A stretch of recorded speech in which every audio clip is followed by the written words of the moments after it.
On last week's edition of Horror on the Orient Express, the investigators finally departed the much-troubled city of Vinkovci aboard the Orient Express.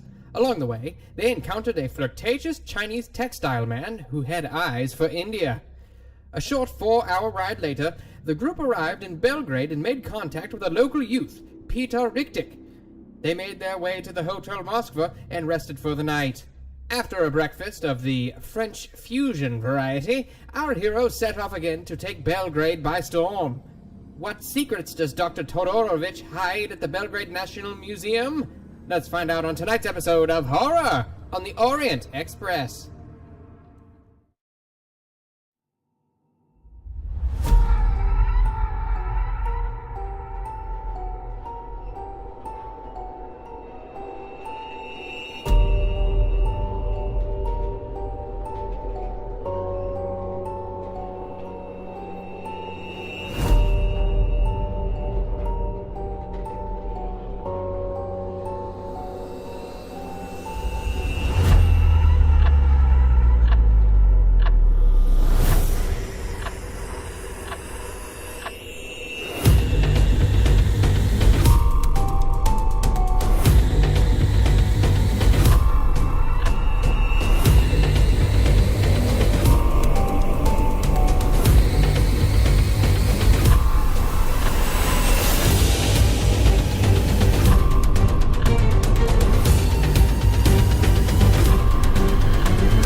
That's why Moss likes mayo. And Cholula. Yay. Hello, and welcome to tonight's edition of Horror on the Orient Express. I am your keeper of arcane lore, Moss, and these assholes around me, except for Frost and Chris, you guys are cool. But everybody else is kind of an asshole. Wait. Wow. No. Oh, man, trigger warning. I Good put you in lord. your place, Moss. I did not bully you. Wow. Man, We do this because we love you, Moss. Yeah, I'm sure that's what it is. I am incredible. I'm so sure in that well, I'm just gonna go around and say hi to everybody. Let's see, who do we pick on first? You know what? Jimmy. No, I think we better let the people in the alphabet soup group go first. JT, how gay are you this evening? You know, Moss, if we didn't like you, I would just ignore you like I do Chris. First off, You ignore me? who said that? Anyhow, I'm doing fantastic. It's Monday. Yay, Monday. I love Monday. Monday's the best. You gotta get down. This is the only good thing about Monday. Y'all should be happy we're doing this on a Monday because Mondays suck. Damn straight. And Moss hates mayo, which makes him an even more soulless bastard than you could possibly imagine. This Not will surprised. never die. It will never die. But No. speaking of people who will never die, Frost, how are you? Growing up as best. I'm partway through this eternity, and you guys are making it longer and longer. I mean, wait, I love Monday nights. Yay! I love most of you. I'll leave it at that. Wow. You're never gonna know who. I know who you get. Well, I mean, Damn it. Frost, you're in 2 games with me, so I'm pretty sure that I'm probably one of the ones that you hate because I'm always out to kill you. So You haven't succeeded Yet. Not yet, but not for lack of trying. I just have terrible rolls. You have tried very hard, and you got very close many times. I'm so close. If it's by how many unities in with you, then I'm in equal hated status as you, Moss. Ah, that's a good point. That's a good point. All right. Well, it might be easier to count the people on this panel that Frost does not hate. But speaking of people who can count to 5, Chris, how are you? I can almost count to 6. Yeah. Hello, I'm Chris, and I am part of the Giga Chad Mayonnaise Haters Club. So again, Moss, right there with you, buddy. Oh, that's right. That's your co-conspirator. I thought it was Sevvy for some reason. No. No. Sevvy's one of those heathens. We can keep Sevvy. I'm not Chris an gotta idiot. go. Exactly. Yeah. Yeah. Well, yeah, I don't know. The whole Mayo thing is it's kind of an overplayed thing if you ask me. I think we should just stop talking about it, Especially since you bitch about it all the time, yet you just say you had a delicacy of deviled eggs this weekend and you loved it, which is half made out of mayonnaise. Actually, it's probably more than half since mayonnaise is made with egg. So there's probably more mayonnaise than egg than if your proportions for deviled eggs are over 50% mayo, you're making them incorrectly. You're making like an egg milkshake or something. I don't know what you're doing. Perfect. But it sounds disgusting, and I want nothing to do with it. But speaking of people who I sometimes want something to do with, Nomi, how are you? Hi, I'm doing good. I was telling Moss earlier that I was having lunch with some friends and coworker friends, and the person across me had a burger and they got like a giant saucer of mayonnaise like that big and just filled to the brim with it. And she was also dipping her French fries in it as well. I was like, I wish Moss was here to just die. But I don't want Moss to die, but I like poking at him because he's fun to poke at. Yeah, I'm all squishy. Speaking of squishy, Sevvy, how are you? What? I don't know. That's what I had. To that. That's all I had. Okay, that's all I had. Oh my god. Okay. Well, hello everybody. You walked into that one. I hope everybody's having a better Monday than me because apparently I'm squishy. I don't know. Squishy, hey, you're in good company. I'm squishy too. You're squishable. You're not squishy. Just because you're so small. I think the word you're looking for is very flexible. I will ask the question that everybody in chat is thinking about right now, which is Moss, why are you gay? Exactly. Frost is no part of any of this, by the way. Before we came into the transition chat, Moss was yelling out, "Give me those weenies! Give me those weenies!" Yeah, he was. Okay, he likes guzzling them down. Oh my God, I need huevos with the weenies. Okay, I just want them. I want. Oh, you want balls? I'm pretty sure. I was gonna say, hold on, wait, Moss, you do know you want huevos and weenies in you, Moss? I'm just saying, folks. Before we started, Moss was saying how he can't wait to play some Fortnite and ride that pickle. You know, huevos is another way of saying. That is the only thing I did not say. Is talking about wanting to play Fortnite. Hold on, this is important, Moss. Me and Sevvy are trying to tell you something. You do know in Spanish, huevos and weenies is basically dick and balls, right? Oh, I understand that. Yeah, I know. Okay. Okay, so, just making sure. Confirmed. Straight until proven. Yeah, Moss is gay until proven straight. Yeah, see, yeah. I like the whole. This explains your banana fetish now.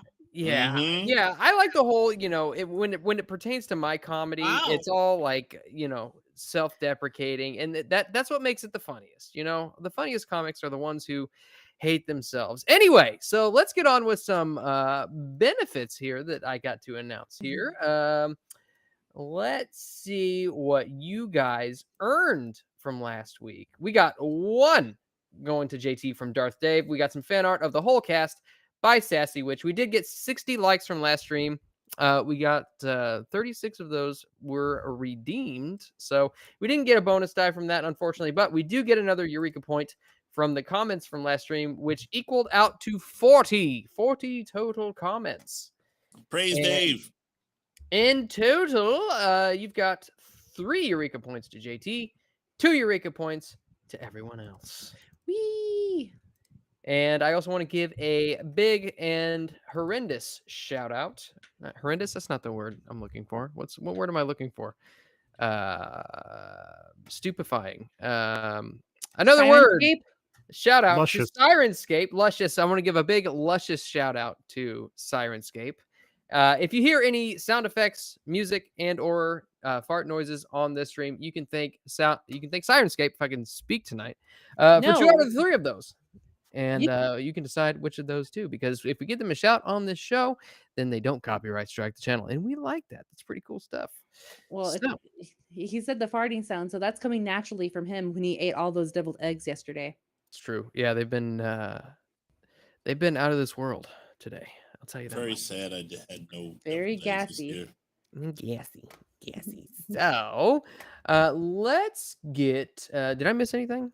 Did I say hi to everybody? Did I miss any announcements or anything? No, I think we're good. I am. Say hi to Froste. I don't think you did. No, yeah, I did. Yeah, I said hi to Frost. I was trying to trick him. Oh, damn you! You almost had me. I was like, wait a minute, hold on. Did I say hi to Frost? Ooh. All right, switching in. All right. So, when last we left off, you all had just had a very French-style breakfast at the Hotel Moskva. And we're kind of deciding what your next course of action is as you emerge out onto the streets of Belgrade. Yeah, because we had the option to go to. I went to the library already. Yeah, we already went to the We had library. an option to go to another Did I place. rewind a little bit? I asked you guys, and I was like, "Hey, did we leave off when you guys were leaving the hotel?" Well, we It's your did job to library remember. We're done. research. and all I that told stuff. you bring we it up. did. Yeah, you said we left We off from already- the hotel. We already left the hotel, but yeah, we went to the library, did some fun looking up for shit. I paid the woman to draw the maps for me. Oh And then yeah, we were- yeah. That's a little then bit we that I were got to doing tell you some about. other- Okay, so just with that map, so you're given this map, and you can see that based on the maps that she has access to, a lot of the tunnels that may have been underneath, like maintenance tunnels, things like that, that may have been underneath Belgrade, were more or less collapsed, and some of which are currently under reconstruction. But some of them that survived actually stem from the Kalmegdan fortress over just off the River Danube. And here, let me bring up a map real quick so that way you can actually see what I'm talking about here. So you can see up in the northwestern corner near the River Danube is the Kalamegdan fortress. And the map itself describes some underground tunnels which lead deep into Belgrade, and some of which seem to go underneath the river into the marshlands. But there's not a whole lot of detail beyond that. But I will make sure to point it out to the group so they're aware that this could be an escape route. If everything fails, we have a way out. Okay. And so, what was your all's next bit of business to take care of? Since we did the library, we are now gonna listen to Clay and go to the National Museum. I don't know, old boy. I'd like to smoke a fatty before we get on the way. Smoke a fatty. Have A fun. cigar. If you're gonna go kill a large businessman, we'll wait somewhere else.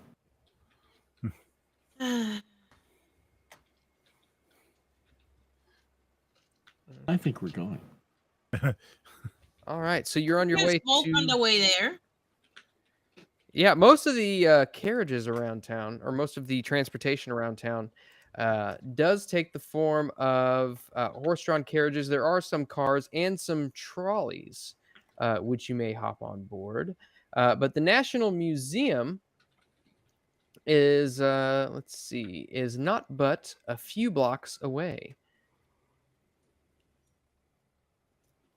Oh, not but. All right. And you said there is a, it's a tram system? Yes. I think I remember reading that there's a tram system that runs through the town. Yes, there is a tram system which runs through the town. Excellent. And so you make your way down just a couple of blocks to the Narodni Muzej, or the National Museum of Serbia. And you look at it, and it's an impressive neo-Gothic edifice housing a quite the collection of sculptures and oil paintings. And you can see as you kind of make your way through, you enter in and you make your way through, and you see that there is also a heavily guarded room. Looking inside, you can see that through a gate, it is a collection of Byzantine gold. Its halls are well lit and immaculately maintained. You can actually see your reflection in the marble floors. Although some of you may notice that there are recent signs of structural repair, probably from your best guesstimation from wartime damage. Morsel boy, what might one find at that bazaar up there? At the bazaar on the other side of town? Mm-hmm. You remember Peter said that there was all sorts of things, from the exotic to the eclectic, just really whatever people can get their hands on and sell independently. You guess that you could probably find up there. Excellent. So, Moss, I would like to do a spot hidden on the gold room. Okay. What are you looking for? Just to see if anything stands out. You know, as a personal assistant to Miss Camilla, you know, I'm just looking for any opportunities that may arise. Okay. So you got a regular success on that spot hidden. You can see a lot of the room is hidden from your view, but you can see just straight ahead. You can see looks like a whole display case of all different mints of Byzantine currencies, all in gold. And you can also see a few trinkets, some medallions, and a few little golden figures, perhaps, I don't know, idols of some sort. But nothing sticks out to you as... So no possible alternate point of entry? You can tell that the way that this is guarded, no. There is no other possible point of entry, save from maybe a window from the outside. You can tell that the room is mostly natural light coming down from the ceiling. So if you're looking to Mission Impossible style it, you could probably enter through that way. I was to say, oh, you mentioned skylights. Uh-oh, they've got rope. I don't know. We're in trouble. Moss, is that boy with us, that little shit? Yes, Peter is with you. He has come along, acting as your guide / translator, if need be. Boy, come here. My name is Peter. Yeah, whatever. Listen, boy, I'm curious. Has there been any reports of any strange maladies or afflictions in any parts of the town that seem, I don't know, unnatural or unwarranted, or the no cause of, preferably to the legs or head areas? Anything like that you know of? Let me think. Not to my knowledge. I know there has been a cold that has been going around, but it is in one February. Area? Oh, well. Nothing out of the ordinary then. No. We're missing. Why do you ask? No reason.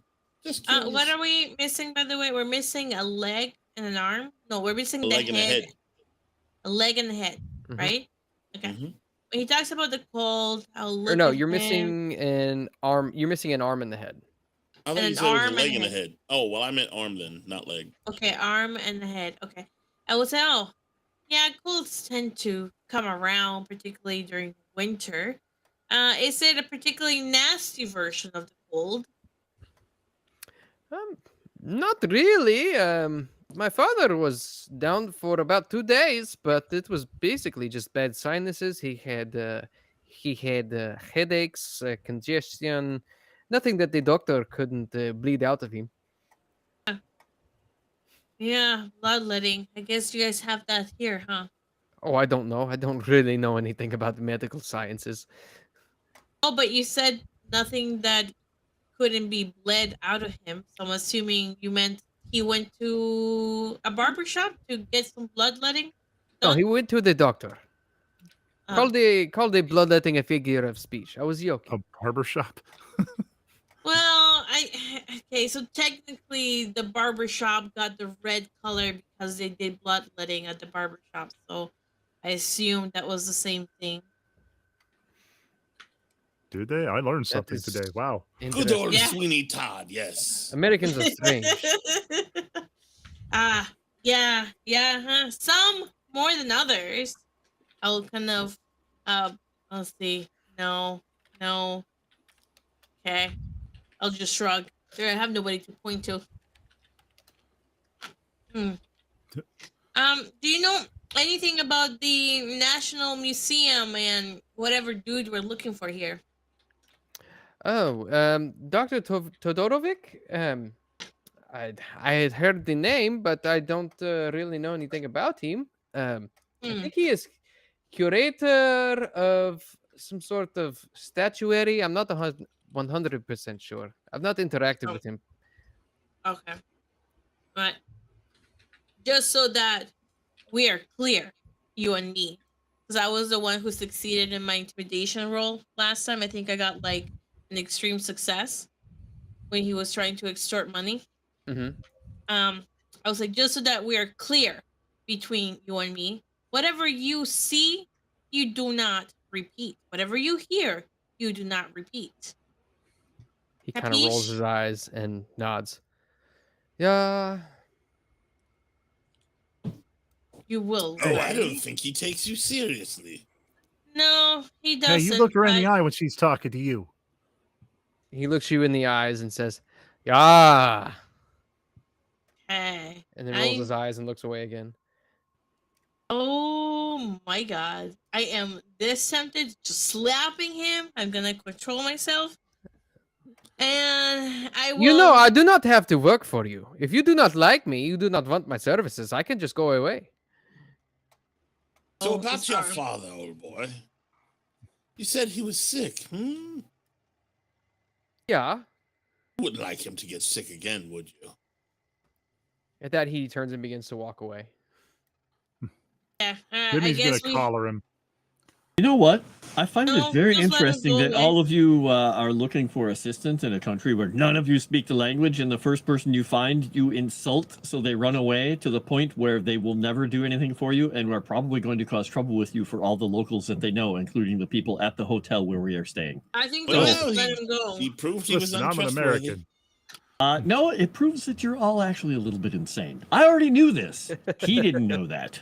Well, now he knows. Clay is like, ooh, Roman stuff, and he's gonna go look at Roman things. Yeah, no, I will tell Jimmy. Jimmy, he doesn't want to work with us. It's okay.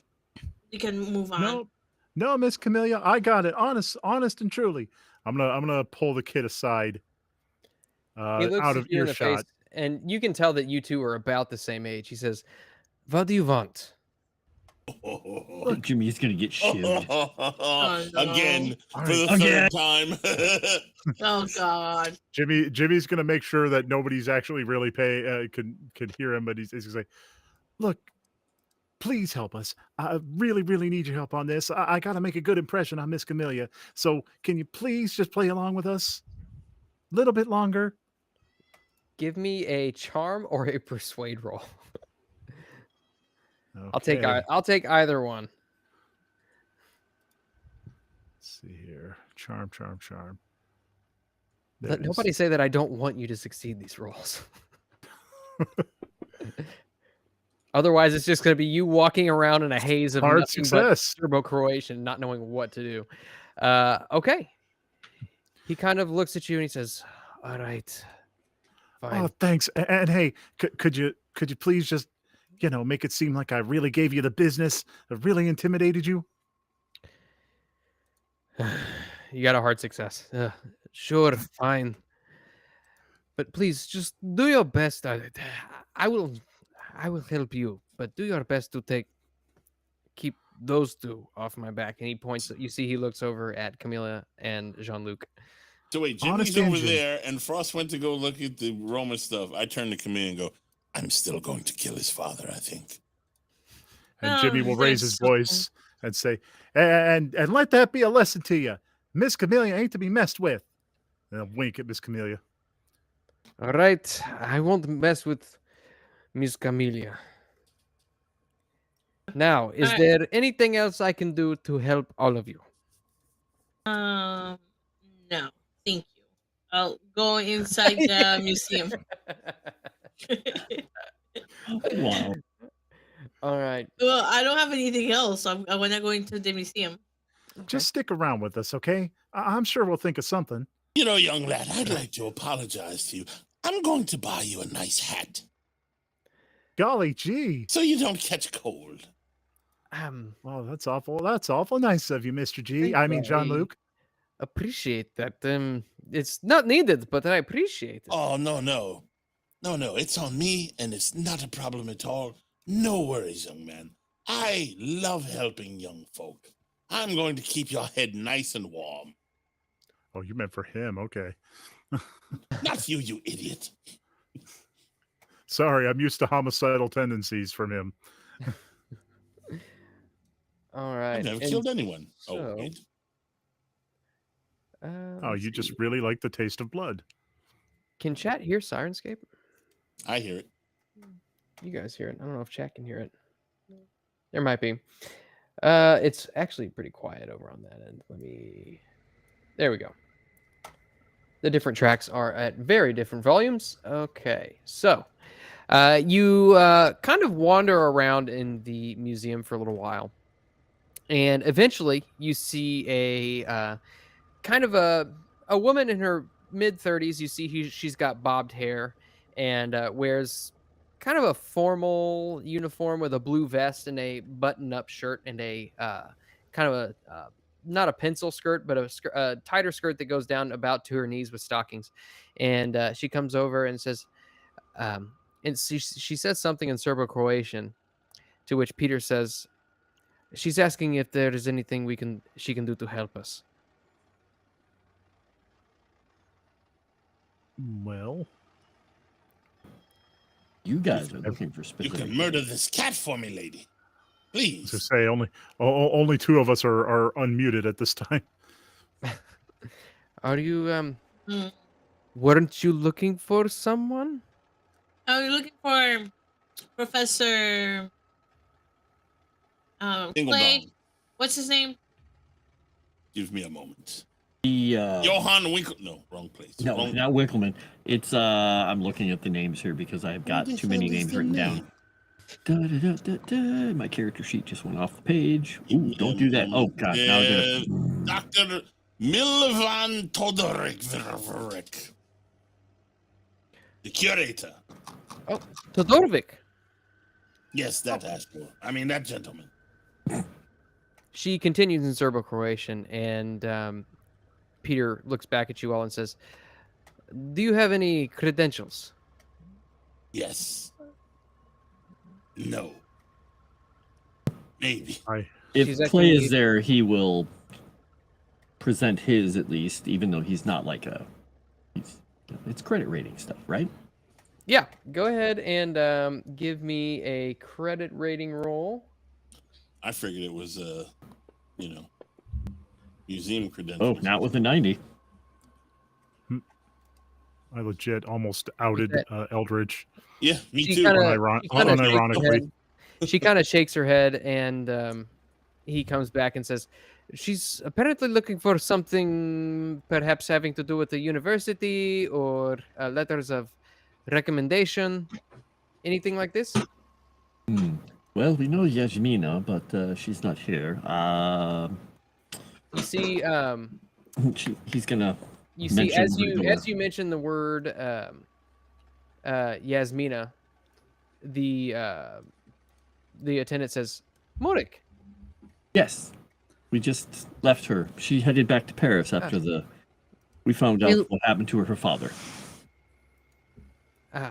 She says something else in Serbo-Croatian, and she says, Peter looks back and says, she says something about having met with Dragomir Morik at a certain point in time. Perhaps they talked about sculptures or artifacts of note or something. I don't know. I can't follow.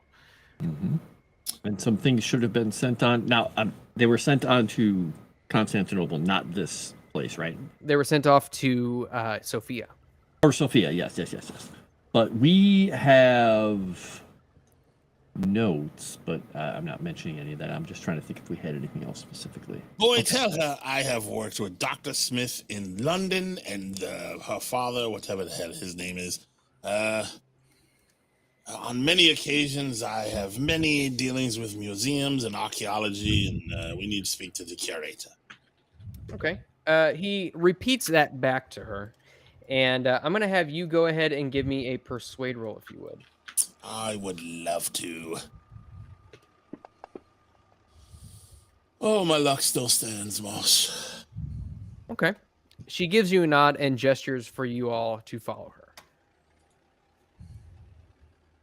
And follow with abandoning the Roman stuff. Sorry, old boy. Maybe later. And as you follow her, she opens a door which kind of creaks as you open. Kind of a plain door, almost as if to not attract attention off of one of the Roman/Byzantine exhibits for statuary. And you enter into this sunlit room, and it's filled with dust.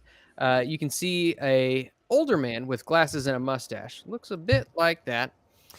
And he is currently kind of circling this table. And on this table, you see what looks to be it's a beautiful marble statue. It looks to be from about the shoulders up. If any of you have archaeology or art, Ooh, I think Jimmy does. You can roll that to see if you know anything about it. Yeah, Jimmy definitely has a little bit of that. Boy, do I ever have archaeology? I've got 8. My God, I could have spent an Eureka point. Can I spend an Eureka point to get a -1? Sure. I'll allow it. All right. So, Camellia... do I roll for archaeology? You can roll for whatever you'd like, India. Jeez, but I'm at a 1 on archaeology. I think I'm okay. That's what I tried to, and I got a 9, so you never know, man. I will do a Eureka point. So that's what, a bonus die? No, right? -10 in the modifier. -10. -10. And then archaeology. All right, Lord, be with me. No. 50. Unfortunately, you're not really super familiar with it. However, Camellia, Jimmy, and Eldritch, you recognize this as a beautiful statue of Capitolina Venus. Roman, probably around 2nd century, and it is in exquisite condition. Did anybody get more than a hard success? No. Okay, but it looks to be a very fine statue. I look at it and I say, what a fine depiction of Venus, blah, blah, blah, blah. I would have gotten an extreme success with a -1, Moss. It's true. I mean, but your archaeology is at 1%. I don't know if you can get an extreme success on that. No, if I would have used Eureka point, it would have been a -1, and that would have been an extreme success. Well, it has to be 1/10 or 1/5 of. Yeah, I don't think you can. I don't think you can get a hard or extreme success on something that you have a 1%. Yeah, half is hard.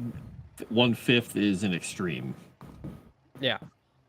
Don't take me out of context. I'm just saying the words that were in the book. You see, lawyer. Dr. Todorovic. Yeah. Focuses his attention away from the statue for just a moment. And he looks over at you, Jean-Luc, and he says, "An apt eye you have." Oh, you speak English, old boy.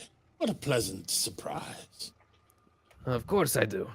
I am curator of a very worldwide famous museum. I have to speak all sorts of languages. Of course, of course. Now, tell me, did I have some sort of meeting with you that I forgot about, or is there something that I can help you with? What would you like me to roll? What are you trying to do? Agree with him. Say yes. You can just agree with him. No, I want to see if I know him, since I'm, an anthropologist and worldly. You can make a. He's not an anthropologist. He's. Archaeologist. Sorry, archaeologist. I meant to say. Is that what you are today? Yes, that is what I am today. I would say maybe an education role. I have that. I think. Where would education be? I don't see it. It's the EDU on the main page. That's what I thought. Okay, it is that. I knew I had it. I knew I was educated. But not very educated. Would you like to spend 5 of your 30 luck to succeed? Sure. Okay. I ain't afraid to spend luck. You have heard of Dr. Todorovic. Mostly that he is mainly an art guy, but he is one of the foremost experts of classical and Byzantine statuary. Of course. You, sir, are the most, what kind of expert again? The foremost expert on Byzantine statuary. Yes, I've read up much about you in England. Yes, it's good to finally meet you, old boy. He bows his head. He says, "You are too kind," and he holds out his hand in an expectant shake. Give him a firm, manly shake. All right. He shakes your hand and he says, "Now, please tell me, friends, what can I do for you?" Well, that's a good question. We are searching for a very specific piece. One of a set, I would say. It's rumored to be here and very, how do I say, exclusive.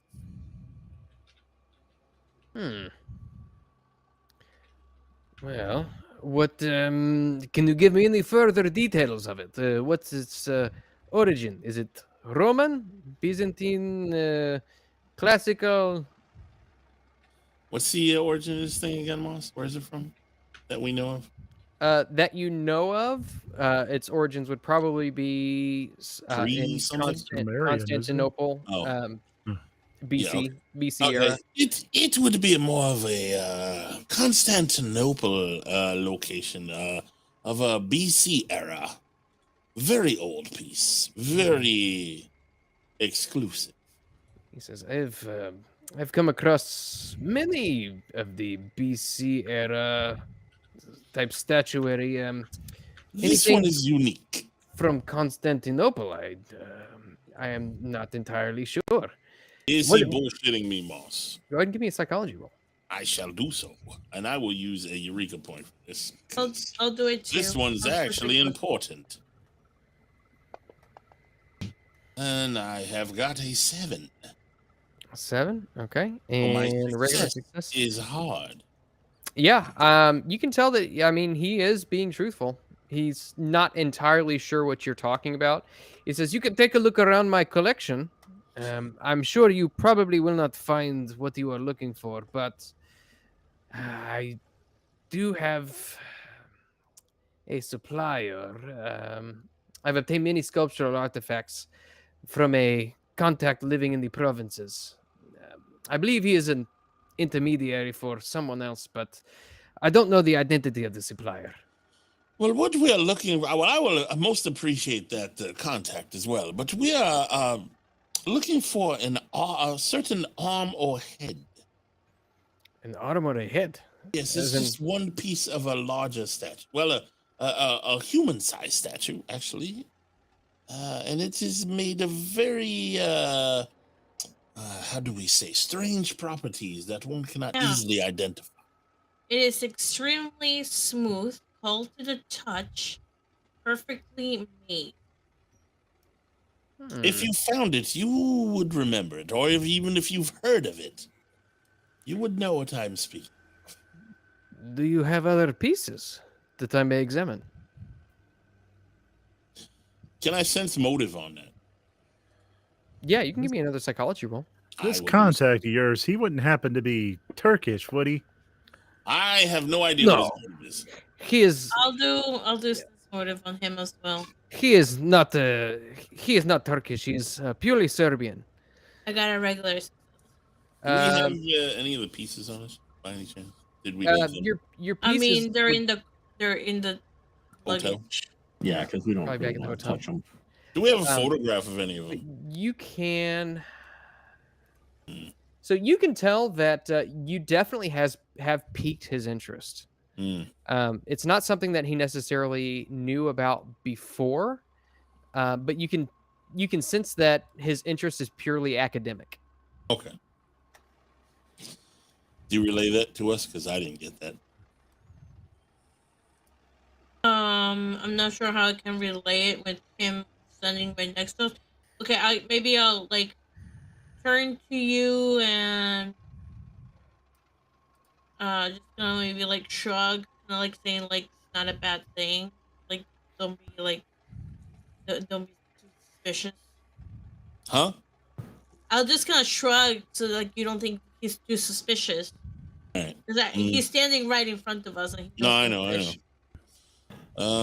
While they're interrogating, not interrogating, but talking to this guy, Clay's watching the place. Is anyone watching this doctor? I'm watching you degrade. Frost, is your mic okay? Mm-hmm. It's like robotic and super static. Well, his video is too. I think it's his interwebs. I'm not doing anything on the internet. Oh yeah, you're definitely webbing. You got weather going on down there, or up there, or out there? Definitely over there. Okay. You look around and you can tell that the attendant, which guided you to Dr. Todorovic's office, is kind of standing in the doorway, leaning up against a door frame, just listening intently. Now you tell me that? But she doesn't seem, from what you can tell, she doesn't seem like she's watching the doctor to make sure he doesn't say anything untoward or anything like that. Her interest is basically the same as his.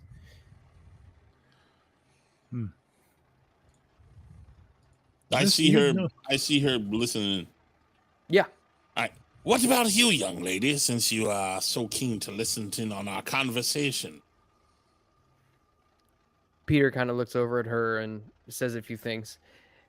And she responds back to him, and Peter comes back to you and says, she doesn't really understand what's going on, but she kind of wants to see what sort of business you have with the doctor. She's a big fan of his work. Doctor, what do you know of the occult? Let me put my cards on the table. Can I do a psychology to see if the woman actually looks like she is? Like, if her intentions are pure, or if she actually just, like, stalking us. She wants to kill us. Yeah, you can do a psychology roll. And to that, Dr. Todorovic says, I've run into the occasional occult finding, but I've not studied too deeply into it myself. I'm more into the form rather than the function. Well, if you had seen this, the form is so perfect, you would never forget having seen a piece such as this. I'll put it to you mildly.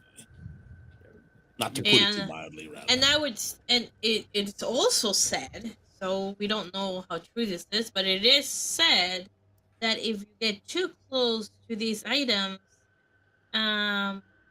things might start to happen where people might start to feel sick.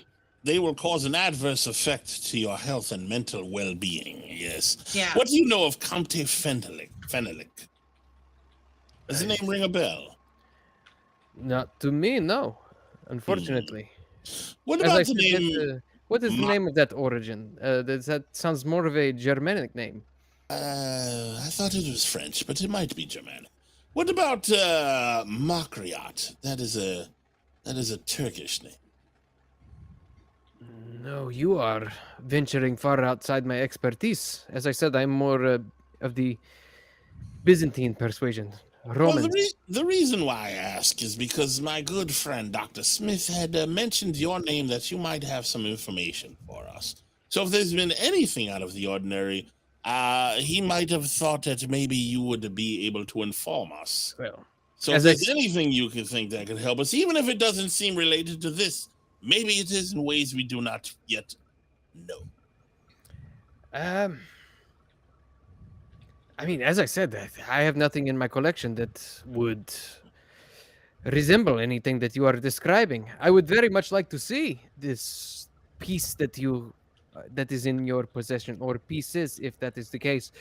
As far as Dr. Smith, I have had contact with him before, but I'm telling him basically the same thing that I am telling you, that that I have a contact who has been able to find me many of my pieces. Well, we definitely want to look. Please give us his name and where to find him. We want to speak with him for sure. But you see, the reason why we do not show you this piece is because, as I said, they have an adverse effect on your health. Look at this young boy over here. Look what it's done to him. You see, he kind of grimaces. Ugh. Yes, exactly. It's tragic what has happened to him. Jimmy gives us he doesn't even realize the horrors that have been bestowed upon him from this thing. Look at that poor boy. So I rolled a hard success on the female. So she, as you look in, you can tell that she's listening intently, trying to pick out words from the conversation she might be able to understand. But as you found with Dr. Todorovic, her interest is just as it is purely academic. Okay. All right. Well, you don't mind if we look around, do you? No, of course not. Please be my guest. Take a gander at my collection. Yeah, and you find it most impressive. What is this man's name, and where can he be found? I assume it's a man, of course, because women. At that, he takes his glasses off and kind of points them at you. He says, "Now, I do want to let you know that as a consequence of the looting of Belgrade," he breathes on his glasses and wipes them off on his jacket, puts them back on. The removal of antiquities from the kingdom is now prohibited without a permit of export. At the risk of getting both myself and you all in trouble with the law, I would precaution you about going and searching for such things and taking them out of the country without getting a permit. Of course. How does one get a permit? Just out of curiosity. Yeah, well, you must go down to the Bureau of National Treasures.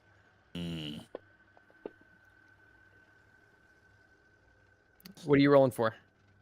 I'm looking around. just at the Yeah, okay.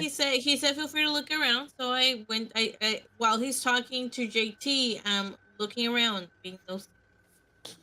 While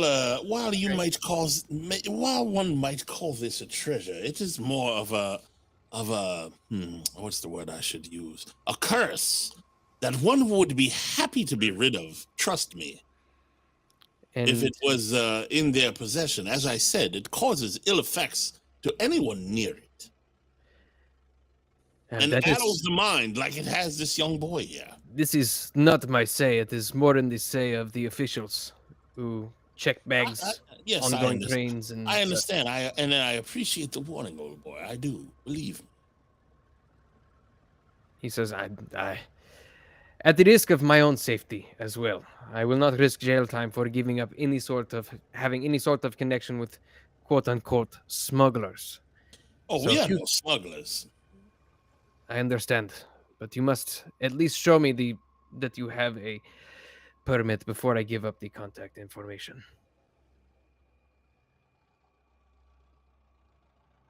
That doesn't sound like something. Could I attempt a persuasion on him to get him to cuff up the name?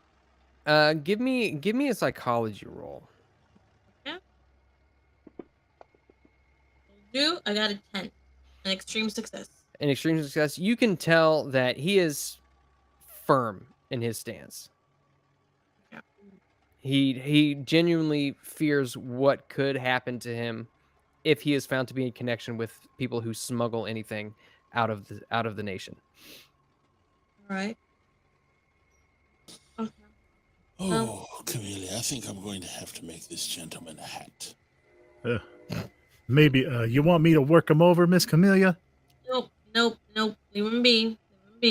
Well, he has his uses later. For now, help me look for pieces and clues. You got it, Mrs. C. And as you kind of look around his, office, so to speak, his workshop, you can tell that he's got all kinds of different polishing kits. He's got brushes. He's got all of these different things, and he's got all of these little pieces from small figurines to pieces of pottery to he's even got some almost metallic figurines and such. You can tell that he's in the process of brushing some of them off, and you can tell that as a lot of them are still covered in some sort of a dirt, a dark, almost like a very rich soil, almost as if they were plowed up from a field. Excuse me, mister. Yes. Dr. T. Dr. T. I like that. What can I do for you, pale one? I dabble in the archaeology bit. You mind if I give it a try? Oh, of course. What are you trying to do? Jimmy wants to take the little brush that he's using and try to go at the dirt like he's doing. Okay, yeah, go ahead. I'd say, yeah, probably archaeology roll. Yay, something Jimmy's good at. Definitely not a good mafia thug. Hard success. Boss, I know how the Mahim Sahis works, right? You know a little bit about it, yeah. You kind of you have this like clump, and you begin brushing it off, and as you kind of brush away the dirt and the soil from it, you can tell that it looks to be kind of a stone figurine of what looks to be a woman, kind of in a long dress. Her midsection is a little bit oblong, and the face is in not incredibly minute detail, but you can tell what the sculptor was going for was kind of an older woman. Golly. Nothing else really pops out at me. No, nothing in connection to the simulacrum, as it were. Can I identify this piece, Moss, of origin? Yeah, give me an archaeology roll. I would love to. And I think with that roll, yeah, and with that roll, Jimmy, you would know as well. This is pre-Roman. Guessing some kind of medicine woman. Yeah. I wonder if that is one of the sculptures from the tribes of the local area that were here before the empire. This actually came from the same contact which I was telling you about. Maybe it's more of a fertility. I doubt it, given her advanced age, Mr. Jean-Luc. Perhaps a wise woman, or What did you call me, you crazy boy? No, not you. The figure in the, on the figure. Really, really old, Mr. Jean-Luc. Old, withered, and useless. Push it out on the ice floe kind of old, you know? I do. Oh, you look cold, Jimmy. I'm going to have to work on that for you as well. India, is there anything that you're doing at this point? Eating.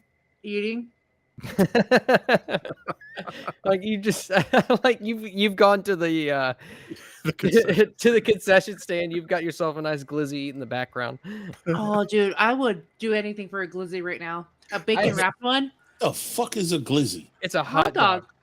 It's a hot dog. Why don't you just say a hot dog? I like calling it a hot dog. A hot dog. I like calling it a glizzy because that's like the one Gen Z thing that's come out that I'm just like, I love that. I love it. Ironically. Why does that make sense though? Makes no sense. Well, actually, back in the 1920s, I think they did call it a glizzy. What? Why does that make sense? Yeah, no, look it up. I think I'm 100% sure. I'm not saying anything in the 20s made any sense. I'm asking. I mean, to be fair, hot dog doesn't really make sense either. If it was glizzy in the 20s, then Gen Z didn't make it up for one thing. But also, what the hell does that mean? Is it a brand name? Is it a glizzy brand? No. I think. Okay. All right. So we're pausing the game really quick. You're gonna look it up. Let's By the way, see. tonight's dinner is not glizzy, but there is some glizzy meat in it. It is huevos con weenie tacos. Oh man. Rock. Okay, I'm gonna be honest. That sounds kind of gross. Okay. It's delicious, like the fried tortillas with the egg in it, and some chopped up weenies and some cheese, and a pickled jalapeno. I mean, there's a reason that these two cultures are continents away from one another. I'm just saying. You are missing out on good cuisine. That's all I'm telling you, Chris. Okay, hold on a second. Okay. Glizzy means hot dog, though it originally meant a Glock hand. I was just reading that same thing. Yeah. Well, that's not the evolution. The evolution of the word to include hot dog comes from the extended magazine of a pistol, which is the length of a hot dog. What? Wow. Glizzy gobbler. Okay, Gen Z is not a glizzy gobbler for sure. Gen Z is not that smart. They did not piece all those items together to come up with that term. No, they they're just not said smart. Elizabeth Glizzy Lizzie Salgado is a competitive eater who made her Nathan's hot dog eating contest debut on July 4th, 2023. Of course, I had heard that before 2023. She finished 8 3/4 hot dogs in 10 minutes. Oh, child's play. My hero. Oh, wow. Wait, how many can you eat, Moss? Well, not many. I have a stricture in my throat, but I feel like there's a lot of dudes who can eat a lot more than that. It's just but you see, Dr. T, that's where the term glizzy came from. Wow. All right. And please, why that you call a gun that, but not why they call a hot dog that. Somebody made a picture of me. They sent it to me. Like they drew me. It looks really cool. Are you eating a glizzy? No. Are you shooting a glizzy? I was checking my Instagram DM, and then somebody sent me a picture that they drew of me, and I was like, "Oh, that's so cute." Thank God I don't speak Gen Z. Because you guys were boring me with your stupid hot dog. What? I figured I would go check my DMs. Wow. Very interesting stuff. That's why people tune into this show. Yeah. It's educational. Sevvy's not much into etymology. We get it. Okay. Damn. So while these guys we were are talking about guns, let's talk about guns. Let's talk about fucking hot dogs, man. While these two are playing with fertility statues, at least the Glock thing makes sense. Mm-hmm. Yes, yeah. What is the status of all the other stuff around? Because this is kind of his office where they're working literally on things that they've gotten in, removing the dirt, working on them. Are there other displays of things that he has researched that he's gotten from that same person? Or is this literally just a work area and we're not going to find anything kind of finished? Like you can see that he's got some stuff that he's got polished that perhaps just hasn't had room made for the actual exhibit out in the museum. Stuff that's made of fine marbles and stones, which has been polished and refined to the point where it could be displayed if it had room on the exhibit. Okay, but none of this stuff even remotely matches the stuff that we have in the statue, or the Meme Sahis, or that. Does anything in here feel like the things we've seen, like the weird cultish stuff we've seen in the other caves, like the things that had little bits of limestone growing over them, tentacles, creepy cultist stuff? Yeah. Yeah, I would say give me maybe a spot hidden roll.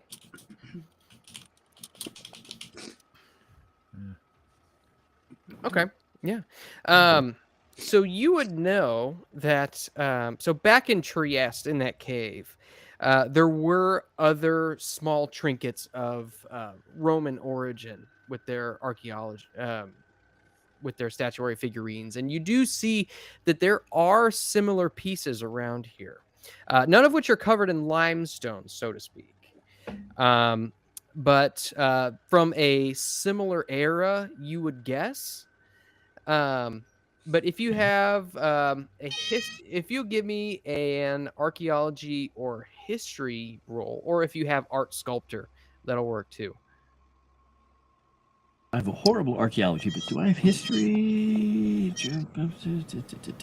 I have a little history. Let's use. I'm going to use a point or a Eureka point. Do history.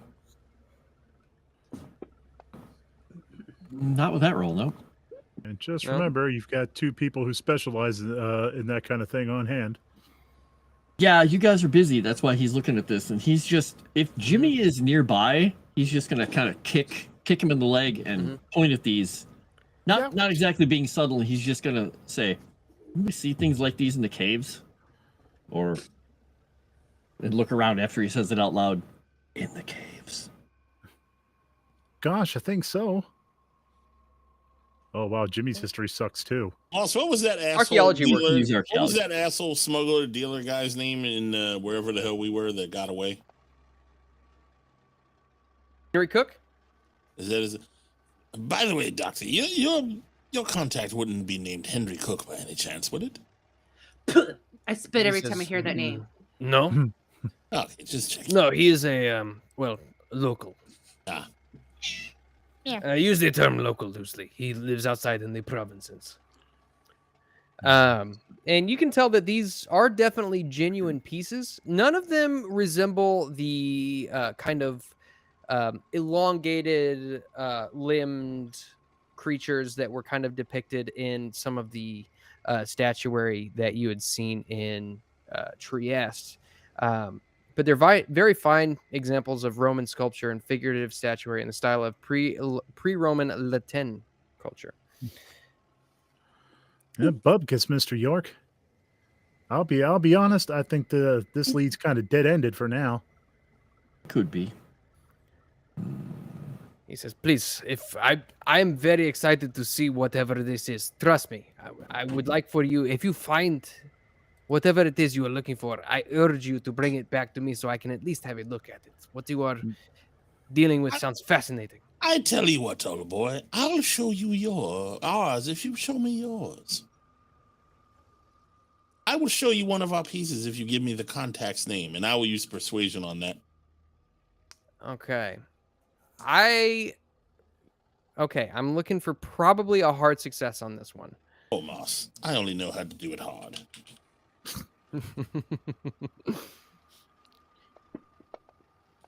Oh my God, is that terrible? Never mind. He says, I haven't used the Eureka on that. as enticing as that is, I'm afraid I cannot in good conscience do that. There are too many people who might be facing repercussions from the authorities if something is taken from the country. I'm just saying, working them over is still an option. Yes, but you see, to be fair, this was made in Constantinople and not your country. Technically, it does not belong to your country. And secondly, it is a danger to your country. As I said, that is that decision lies with the authorities and not myself.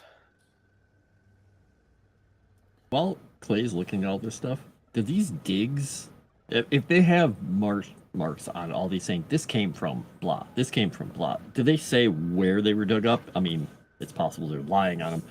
The reason I'm asking is because he'd be trying to look and say, hey, are all these digs nearby? Were they in Vinkovci? Are they in Sofia? Are they, like, if he gets an idea? He with that, he kind of takes you around and he points out a few pieces. None of these are labeled yet that are in his office. But if you wanted to, you could go around the exhibit with him as well, and he can point out other things. The ones in his office are not labeled, but the ones that go about around the outside are in the exhibit. And basically in Serbo-Croatian, and underneath there is a translation to English and German, strangely enough. But it says, for example, pre-Roman 300 BC, found in the kingdom of Serbs, Croats, and Slovens. 30 AD, found in Germany, something along those lines. It doesn't get so specific as to say the exact region which they were found. But there are a number of places in different countries that they're coming from then. Okay. Yeah.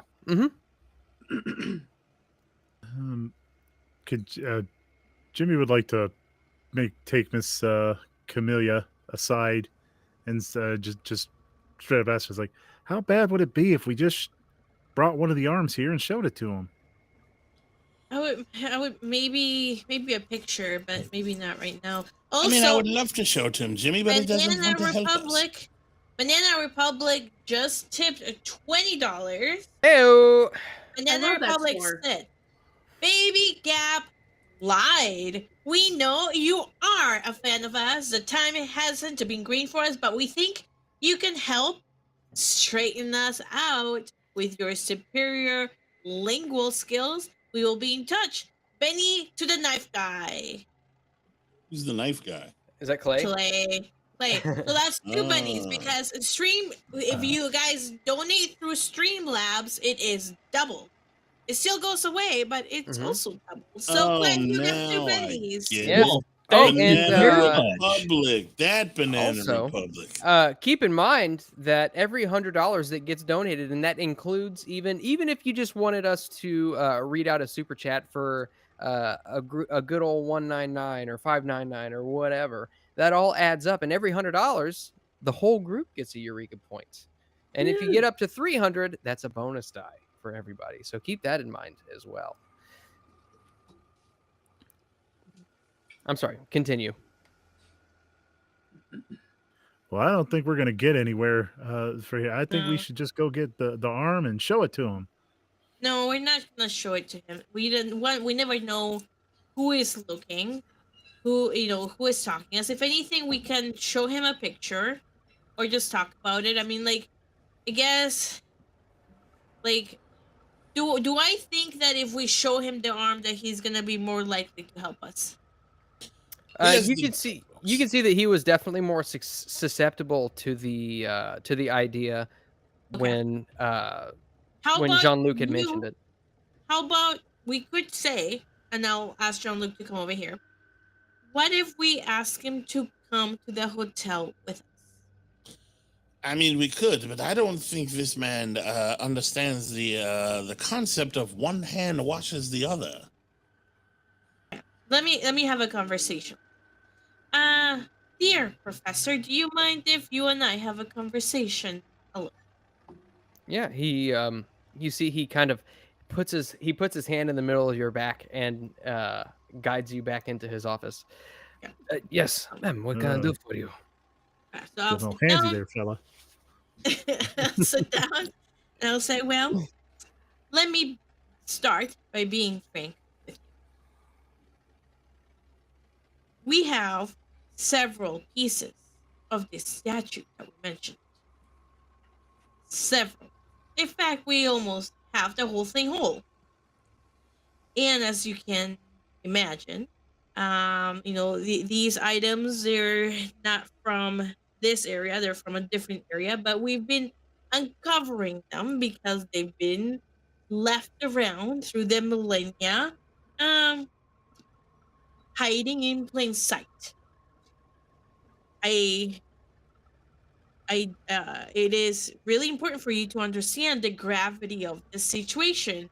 There are people out there who have tried to kill us over this.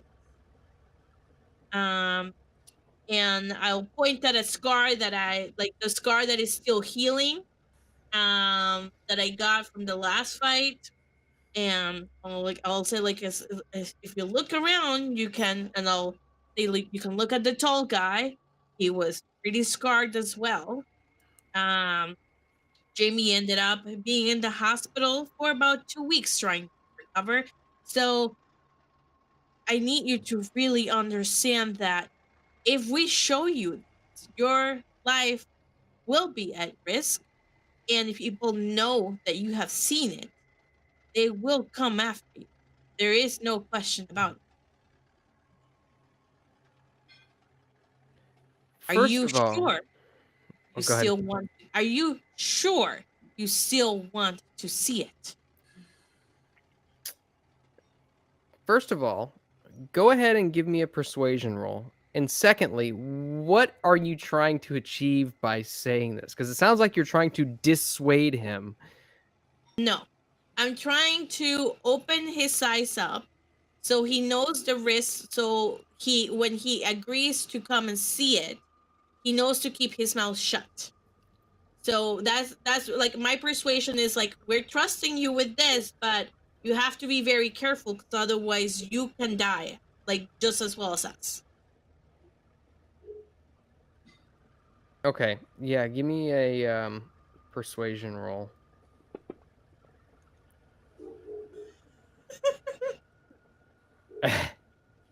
Incredible.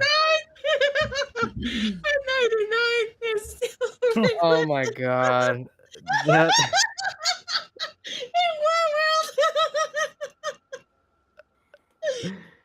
You see that he at this point is enraptured by the concept of gaining some sort of a forbidden knowledge. You see he's kind of like he's chomping at the bit to see whatever it is that this is, but at this point he nods and acknowledges. He says, "Yes, I understand, and I must say you have quite piqued my interest."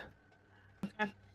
We will bring you with us, and of course, in exchange, we hope you will give us the name of your dealer because we're looking for the last remaining part of this statue.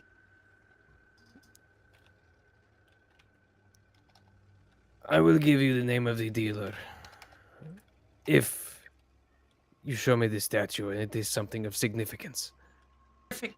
I'll stretch out my hand. It's a deal, dear sir. He shakes your hand rather daintily. All right. Let's go. Camellia aside. I could always just show him this, and then I show her the knife. I think he's more interested in the statue. Let's just show him one of the statues, and worst case scenario or best case scenario, he touches it and gets sick. Or if you guys do not tell us, he doesn't leave. Yeah, well, let's go. No, he did promise he would tell us. All right, so we will head back to the hotel. I just wanted to see Clay make a face. All right. And as you do, Dr. Todorovic acknowledges the staff member kind of standing in the doorway, says, "Fratikuse," and will make his way out and follow you back to the hotel. And we'll just kind of fast forward and get back to the hotel. You make your way up to the rooms and he stands there in whatever room, whoever's housing the pieces. Jimmy. Yep, that's my roommate. I'll open the box carefully because we have wrapped it. Make sure to try to contain its effects, and I will tell him, remember what we told you about you feeling ill and the things if you touch it, but you're a grown adult. And I'll show him the statue. He says, yes. And then he looks down into the case and his eyes go wide. and you can almost see the reflection of the statue in his glasses. And he gets down on both knees and he reaches in. He begins to reach into the cave. Jimmy's gonna grab his hand. Mister, I would not recommend that if I were you. Before you touch it, we need the name and the number of the guy. These are exquisite. What are they made of? That's magic. It's magic. No, it's some sort of mineral. Is it marble? Is it porcelain? I know somewhat what it's made out of. Moss, tell him what I know. Fascinating. And this was made in Constantinople. Yeah. Apparently. Yes, it was. Now you can see why we need to complete the statue, and you can understand why people are after us. I remain unconvinced of its magical properties, but this is impeccable.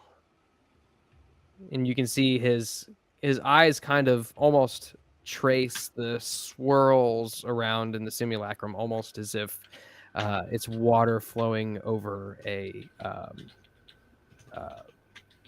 creek bed of smooth stones. And he says, all right.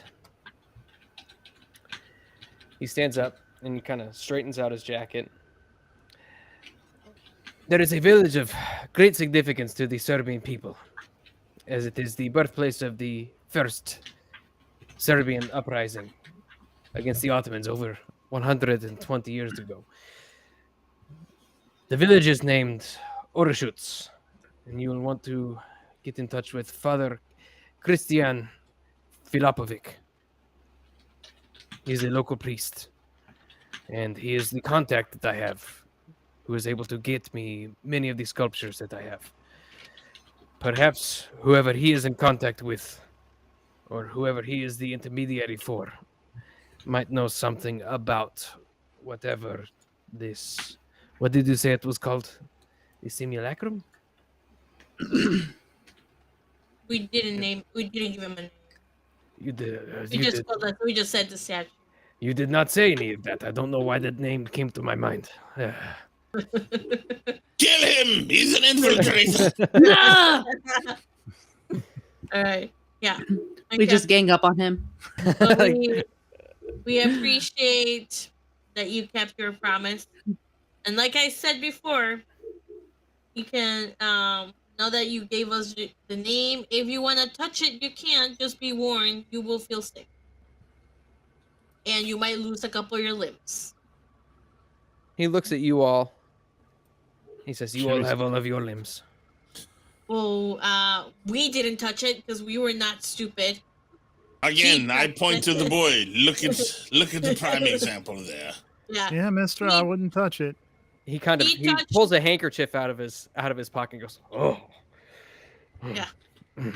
I will close the thing statue and nail it shut. Well, I would love to have closer examination of this. Is it possible at all you might bring that whatever you find back to the museum for me to examine? If after we finish all of it, and it is not destroyed or stolen, we can bring it back to the museum. Of course. Well, I really must be getting back to my collection, although the pieces that I have seem to pale in comparison to what you possess. Thank you again. And with that, thank you. He begins to turn around and exit the room to make his way back to the museum. For an old man, he has a cute butt. Whoa! I stick a nice picture in the back of his neck. Too bad he's not a cop. There's nothing better than to turn a cop into the life of a mobster.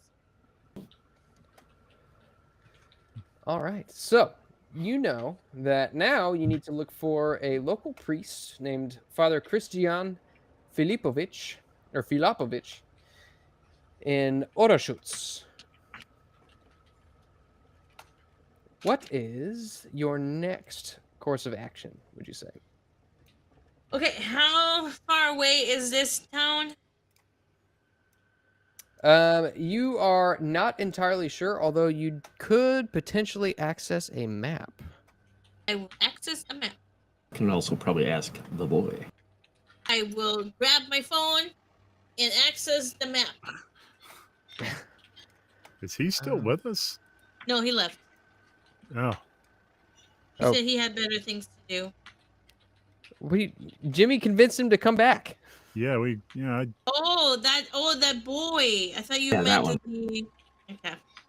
Yeah, with that he Everybody's a boy to her. Yeah, Peter is wide-eyed at this point, and he's just kind of standing there in the corner, speechless. He's like, "What did I get myself into?" And so, we'll say that you can go down to the front desk and you can potentially access a map downstairs. And this is something which you find sort of. And so you can see up in the northwestern corner is Belgrade. Let's see. Well, this is not shareable. If I try to put it in my thing, it doesn't show up. Are we going to Belgrade or a sack? You are in Belgrade. Orasak. It's pronounced Orashuts. That's Serbian for you. God, I lost So him. would you like a glizzy or a sack? Oh, glizzy, 100%. All right. And so the train route, you can see that according to this map, there is a railway that leads from Belgrade to Orashuts, or I'm sorry, to Mladenovac. And then there is another road which takes you up to Orashuts. The railway is about a 50-mile trek. And then another probably a couple hour carriage ride or something along those lines to Orashuts. Can we not take a car? If you can find a car that would take you all the way out there, perhaps. Can I Can we hijack not one? rent a car? I don't think renting cars was a thing back in the 20s. We rented cars the other day. Yeah, and Did we with rent that, them or did we steal them? Are you No, we voicing rented these? We rent to steal. Are you voicing this out to Peter, or not to Peter, but around him? Yeah, I will ask about renting a car. He says, well, to my understanding, the roads out there are damaged from the war, and they are unreliable. And reliable transportation that will get you all the way out to Mladenovac is scarce. Okay. Do they Probably have phones? the train might be a little bit more reliable. Do they have phones in Orashuts? Orashuts is basically a village. It's not more than, to my understanding, there's not more than 800, maybe 1,000 people that live there. So no phones? I don't think they even have electricity at this point.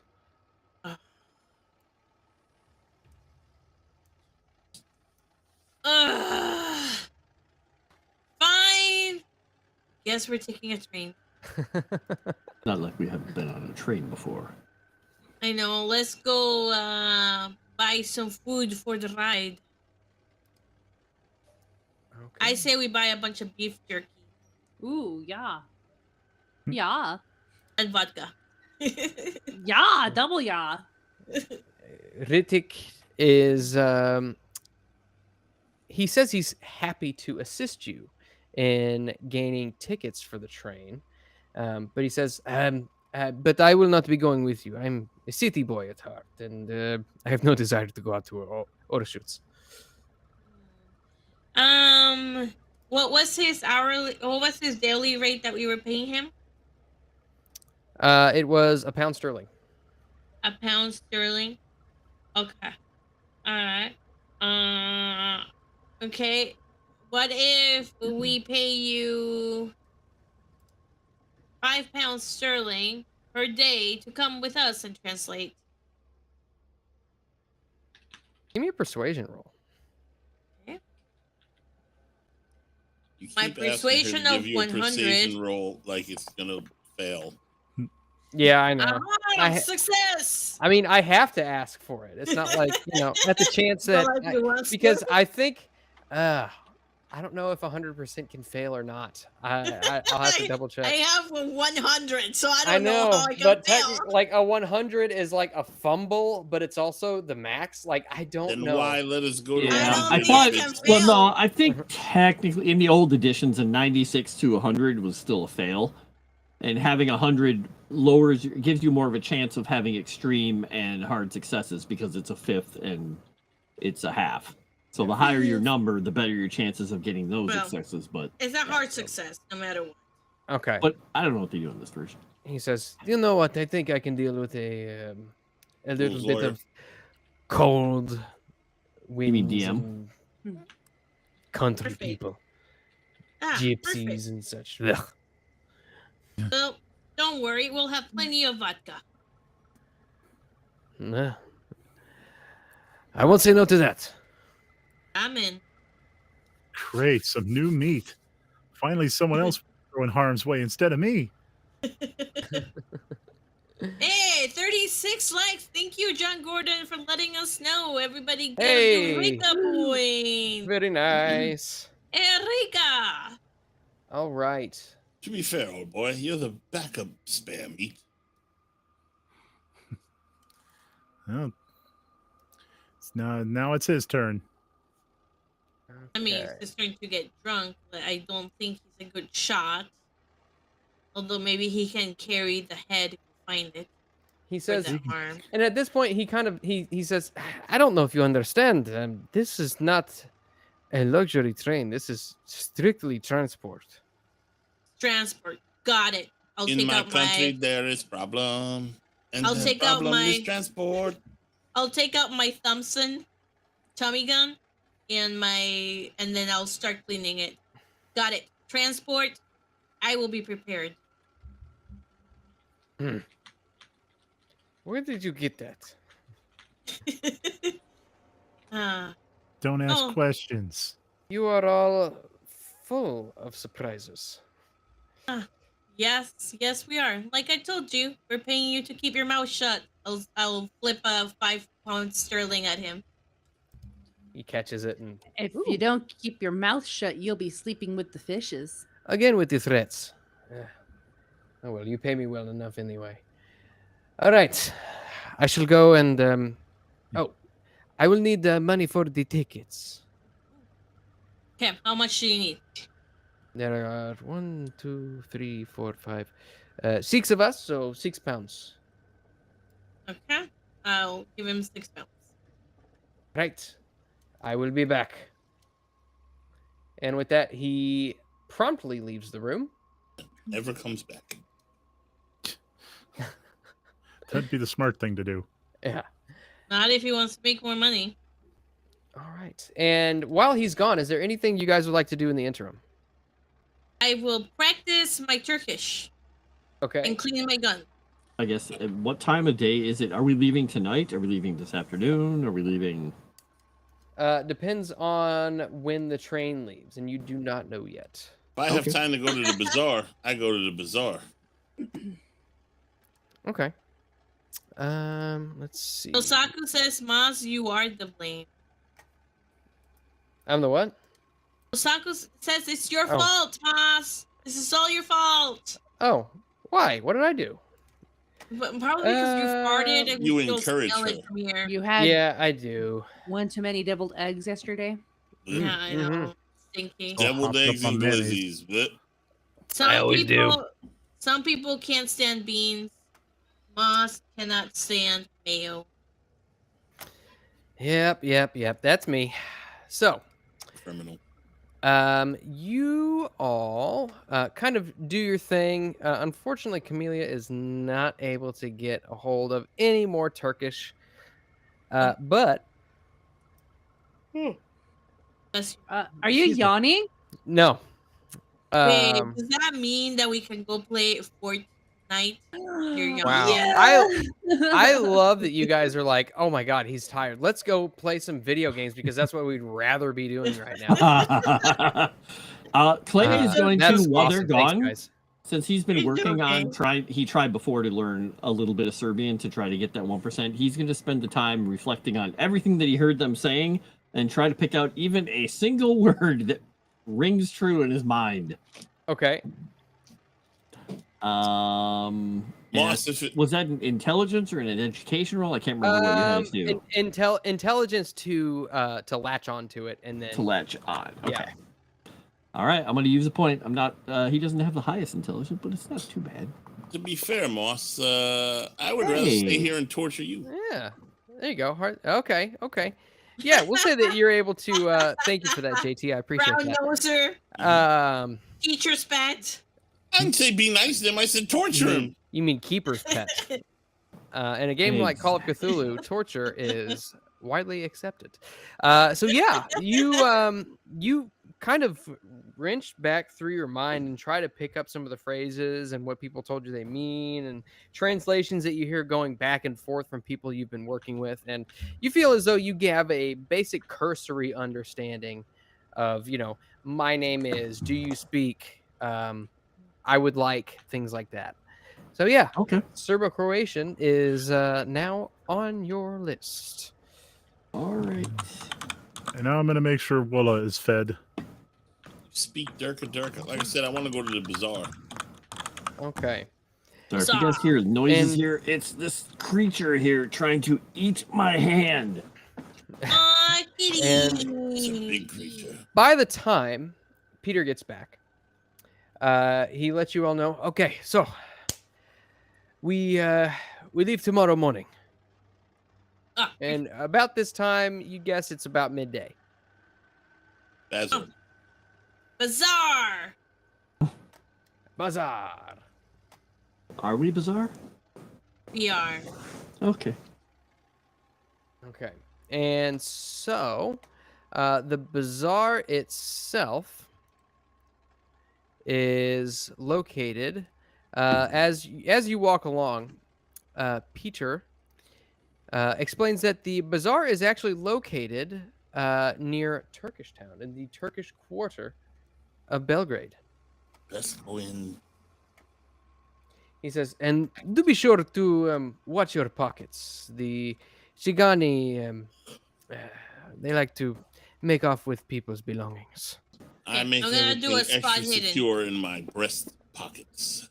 I got a 91, which is a regular success for spot hidden. Okay. You can see that as you walk along, you make it to the bazaar, and immediately as you make it to the bazaar, you are basically cast as almost outsiders, but not necessarily in a bad way to certain people. You see a couple people look at you and give you side eyes as you pass, as you're foreigners, and they don't want anything to do with you. A few of them look at you as, oh, these are Americans, and we want what they have. And you can actually see with that success, classic American reaction. You can see with that success, there are a few people who kind of begin to turn to follow you.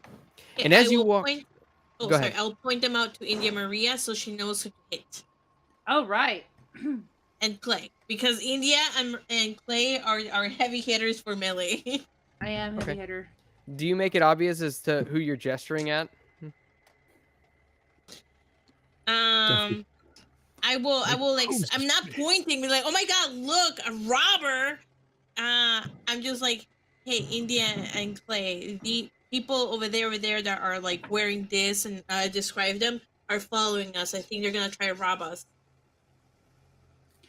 Not while I'm around. Or make sure to throw hands if you need to. The question is, when she points some of those people out, are they following us with like arms full of merchandise? Like, do you want some beads? Or are they buy a necklace? wandering around behind us? Lady. Exactly. Are they trying to like, get our money because they're like, you're going to sell us things? They're trying to rob us. No, you can tell that as you make your way through, there are thousands of people who kind of mill about these permanent covered stalls. You can see these people, they're pushing, yelling, cajoling, laughing, pondering, weighing, or absently scratching as they consider absolutely scratching. Yeah, just kind of like scratching their heads as they consider prices for goods. You can smell perfumes, fruits, herbs, meat, spices, and you smell tobacco smoke, motor oil, and horse manure as the sense of all of these things fill your lungs and almost choke out all of the oxygen. Oh, man, I'm getting a kebab. You can see that a lot of the stall holders are kind of a volatile mixture of ethnic Turks and Serbs. And you can definitely tell that tensions between the two groups become apparent whenever an angry scuffle breaks out over goods. Savages. Moss, I look for any makriots or any things that look magical, esoteric in nature or anything. Okay. Along the way, let's see. Only a regular. I want to keep my eyes out. Let me know if you want me to re-roll. Okay. As we're going around for more people that might try to steal from us and pickpocket. Okay. Let's see. Or if you're pickpocketing other people, I want to see it. Yeah, go ahead and give me another roll if you would. Jean-Luc. Regular success. Okay, and a regular success for you. So, Jean-Luc, as you go around, you can see that there are several stalls, many of which claim to sell ancient artifacts or religious relics. Peter kind of sidesteps next to you and he says, a lot of these, they are fakes. Those, you see those, and you see one of them, one of the market stalls. The guy is holding up a pair of boots. He says he's claiming that these are special boots, very well made. You can tell that with the wear they are used, probably Italian. Boy, do you know whether any real things, good stuff, old stuff? He kind of gets up on tippy toes to try to see over the massive people wandering about and people carrying chickens and leading cows. And you can see that he spies. He says, well, there is a fortune teller over there. Anything? Books, scrolls. Books and scrolls. I don't know of any in particular, but we can definitely, perhaps, I don't know. We can make our way around and see if we find anything. That is the plan. All right. And so I would have you, Eldritch, give me. His name is Gore. It's not Eldritch. Oh. I mean, not Gore. Sorry, John. Oh, well, let's see. You gave me a spot in He's with not a regular. the one who's got to remember. With just a regular success, you don't seem to see anything exceptional. You see a lot of mockeries, a lot of forgeries. You do see that there is a lot of agricultural product like eggs, meats, fruits, spices, tapestries, things like that. Old used clothing. And a lot of people, as I said, who claim to sell ancient artifacts, but you just, upon first glance, you look at it and you can tell that this is probably nothing special. This place is a shithole. Let's go get some kebabs. Okay. Right. With yours, Camellia. Yeah. Let me see here. Oh, and I need fezzes. Yes, 5 fezzes. You can very easily find fezzes. Preferably red. Blood red. Let's see. You can always buy them. 6 fezzes. Okay. I'm not wearing a fez. Of course. I will. Fezzes are cool. Yeah. Excuse me. Oh, I don't have that. Let's see. Let me check something real quick. We're gonna look for an orange Julius and a. Oh, that is not what I meant to borrow. Oh, there's one. Let's go, Mr. Jean-Luc. I'm hungry. Okay. As you're kind of looking out, you're looking around, and you see that there are, as I said, hundreds, thousands of people wandering about here. You see a few people eyeing you all specifically. And as you're kind of looking around, you're kind of feeling around, and you're missing something. Who is? All my stuff is. Oh, I would say all mine's in my front. Oh. Okay. Well, what did they take? Let's do a head count. Is everybody still here? It seems as though your money is gone. No. Man. I could have more money in my. Can I look around to see if I see anybody that's running that maybe grab my money that I'm gonna check? Yeah, give me a spot hidden roll. Thought you guys were supposed to be watching the money. Here we go. Extreme success. Yeah, easily enough. You see that there's somebody not necessarily sprinting away, but there is somebody hurrying away with a. India, get him! I'm coming. Don't touch her. You see that he begins to take off. I run. Do not I come. run after him. Okay, Do go not ahead. Go ahead and give me a Constitution roll really quickly. Okay. I'm This gonna should be use the entertaining. points. Yeah, Clay is running after too because this is at least something more interesting than the shopping. Regular success. You know, Jimmy's gonna also join the chase. Ooh. Yeah, you're extreme running success. too. Am I Okay. running? Okay. So I'm running after him as well. Constitution. Yeah. Okay. I'm too busy buying fezzes and kebabs. Oh man. Hell yeah. Yeah. Let's fucking go. Let's go. Instantly, you guys make your way forward, and oh my gosh, Christ. Jesus Christ. yeah, you all push got your way this through fool. the crowd and catch up with him almost immediately. He turns around and he begins speaking in Turkish, and he seems almost remorseful in what he's saying. The rat. And from what you can tell, he sounds like sorry. I love Americans. Sorry. Bite the curb. Are you gonna punch him? Yeah, I'll punch him. Grab the money Fighting first. brawl. Here we go. Oh wow. Shit.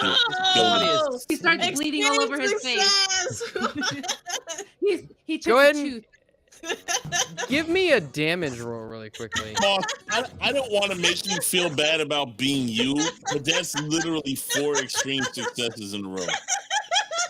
It is. Yeah. Oh my God. 3. Jesus. 3 Yeah. wounds. Take that I back. fucked him up good. I'm just gonna say, Cross me.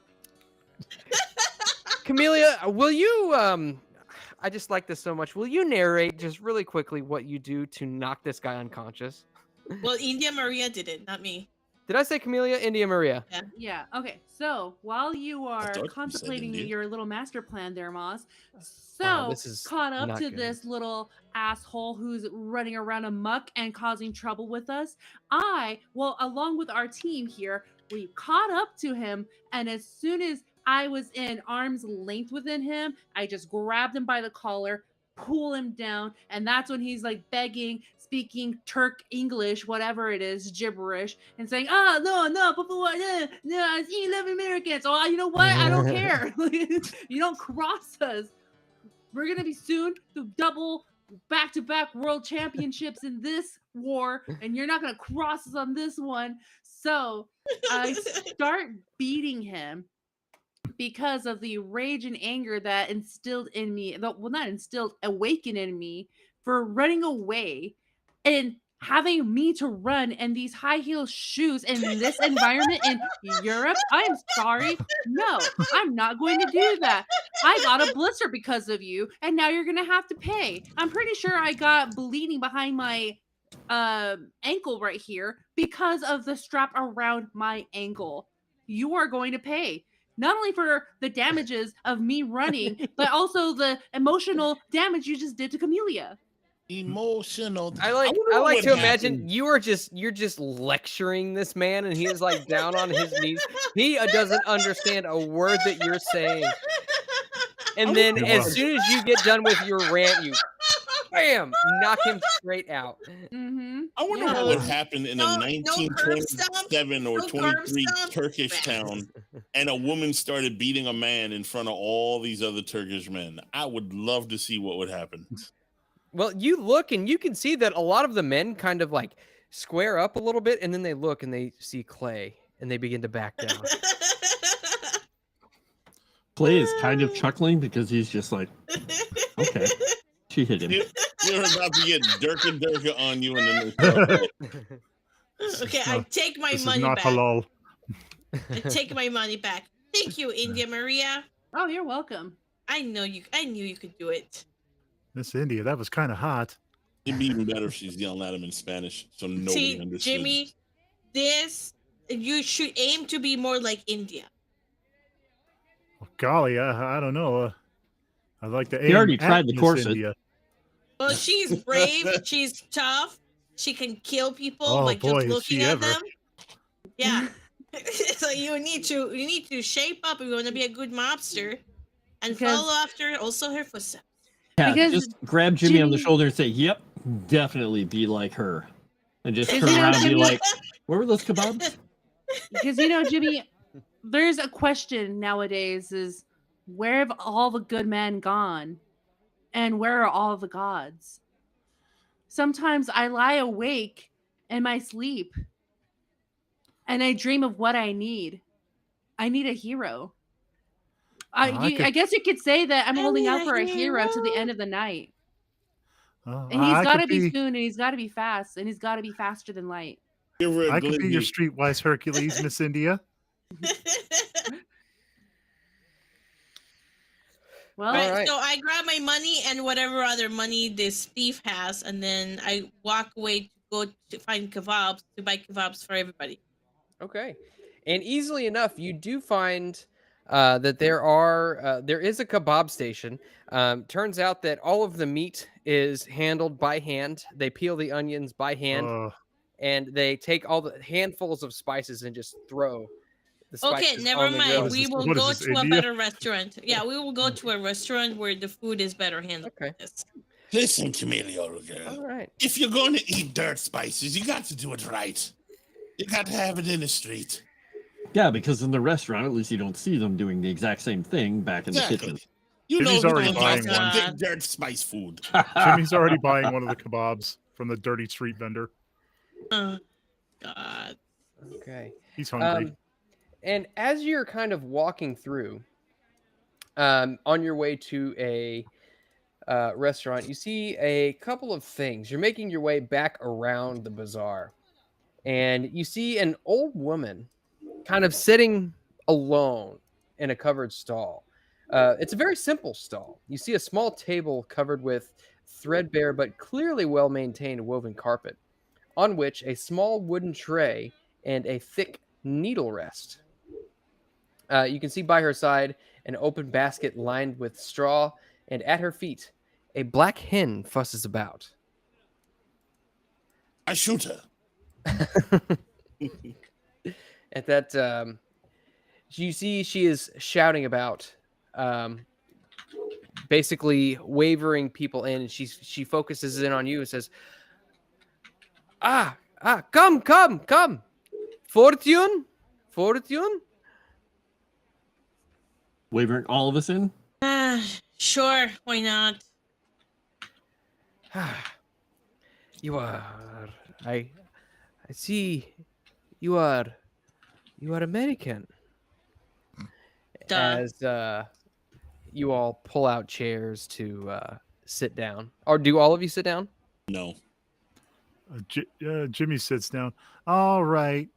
I know this is all hocus pocus, but I want to see. I want to see this for myself.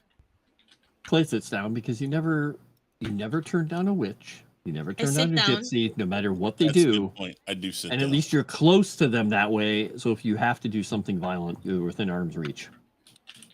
Yawn. Jesus. Okay. Let me. We shall begin. Moss. And please, tips are appreciated. Moss, I messaged you something. You did? I did. Discord. Do you want to give me a stealth roll? Yep.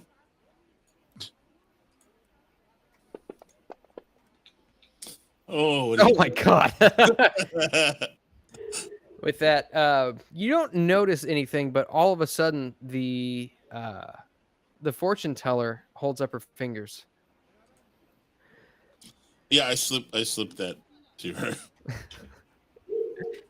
And at that, you notice that her method of divination is a bit of an odd one.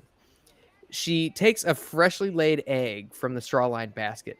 She waves the egg 3 times widdershins, which is counterclockwise, about the head of each one of you. And then with the needle, she takes it and she pierces the egg in each end and blows its contents onto the tray. She then peers intently at the pattern splashed onto the tray. She looks at it and she says, you are all on a long journey, yes? They kind of nod like, You are friends with someone who is not who he says he is, and followed by yet another. Probably.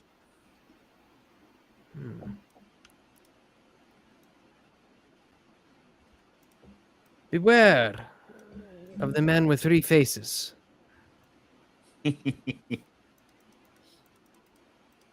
And he looks over at Clay and he says, you are haunted by memory.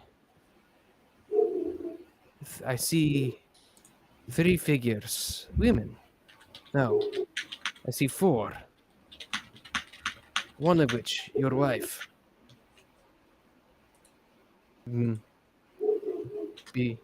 Beatrice. Yes? He's going to nod, and he just leans a little closer. The other 3. A little smirk on his face. I'm seeing a forest. You were tortured. Or perhaps you were lavished. All at the same time. That brings a smile to his face. A very little smile, but yes. Very pervy smile. And she looks over to Jimmy. She says, You come from simple place. You've begun to lose yourself. Piecemeal. One bit at a time. This lady has no idea what she's talking about. And you. She looks over at Jean-Luc. You seek power which you do not understand. And it may be the end of you. And you, India Maria. Oh, no, she doesn't know your name. And you. She looks over at you, India Maria.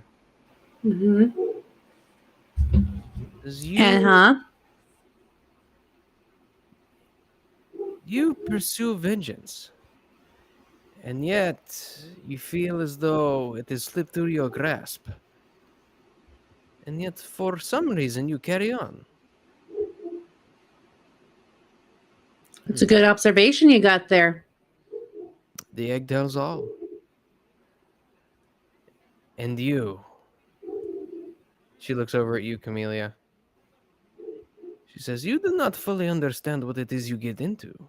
You are used to organization, power, and yet against your current situation, you are feeling powerless.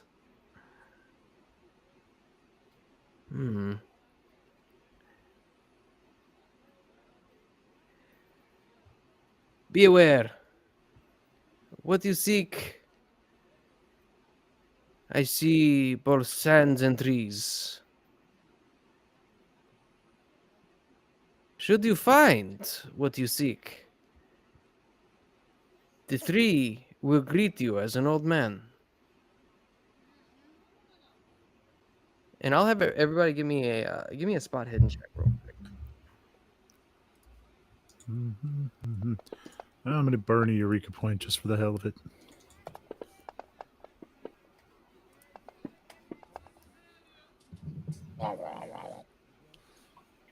Okay. So those of you who succeed, you look around and you can see that the black hen that waddles about her feet, as soon as she starts her little divination, it stares intently at whoever she is engaged with. And you can tell it's almost like a glint of anticipation in its tiny little black eyes as it stares at you. The hen knows all. Jimmy gets in a staring contest with the hen. And you see, as she ends her divination, the hen begins to go about pecking at the ground and little seeds that may have been left there.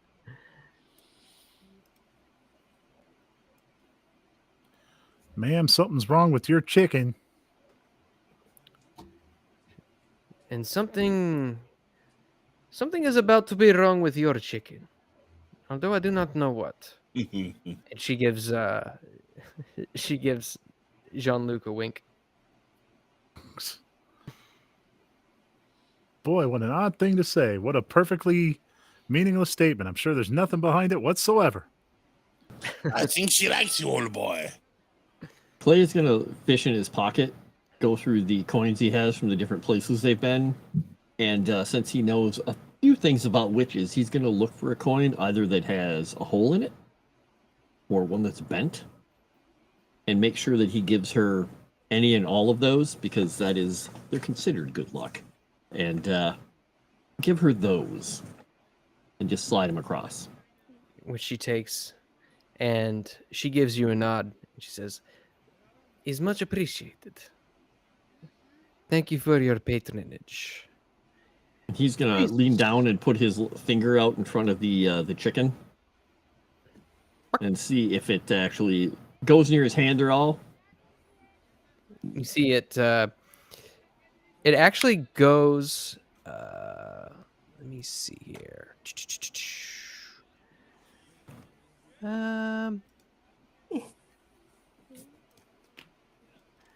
As you extend your hand towards it, it pecks out at you. And just as you pull your hand away,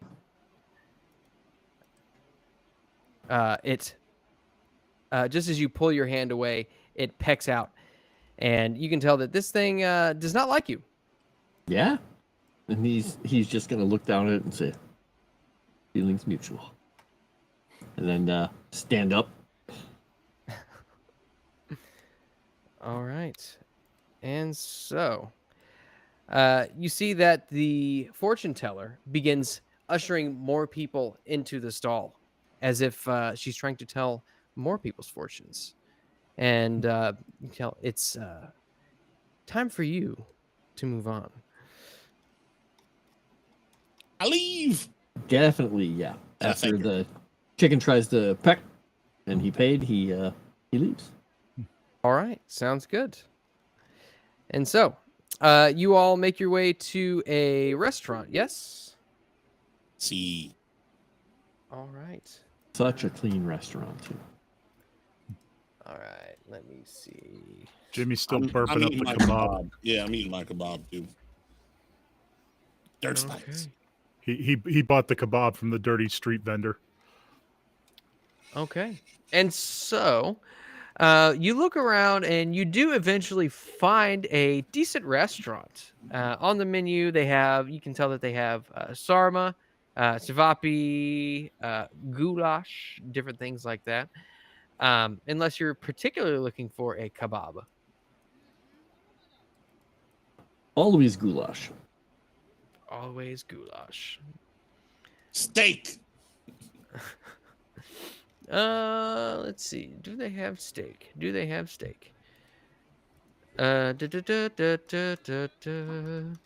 Sure. You find a place that they have they serve lamb steak. Ooh. Lamb racks with some mint chimichurri. Sure. Yeah, we'll say that. I don't think that's Serbian, but sure. Oh, Serbian? I'm sure they would have that in Serbia. Unless you want beans and sausage. I'm gonna guess it comes with a lot of rice. Mm-hmm. Everything comes with rice. Everything. All right. And so you make your way to the restaurant. Is there anything that you'd like to do while you're here, or are you just passing the time?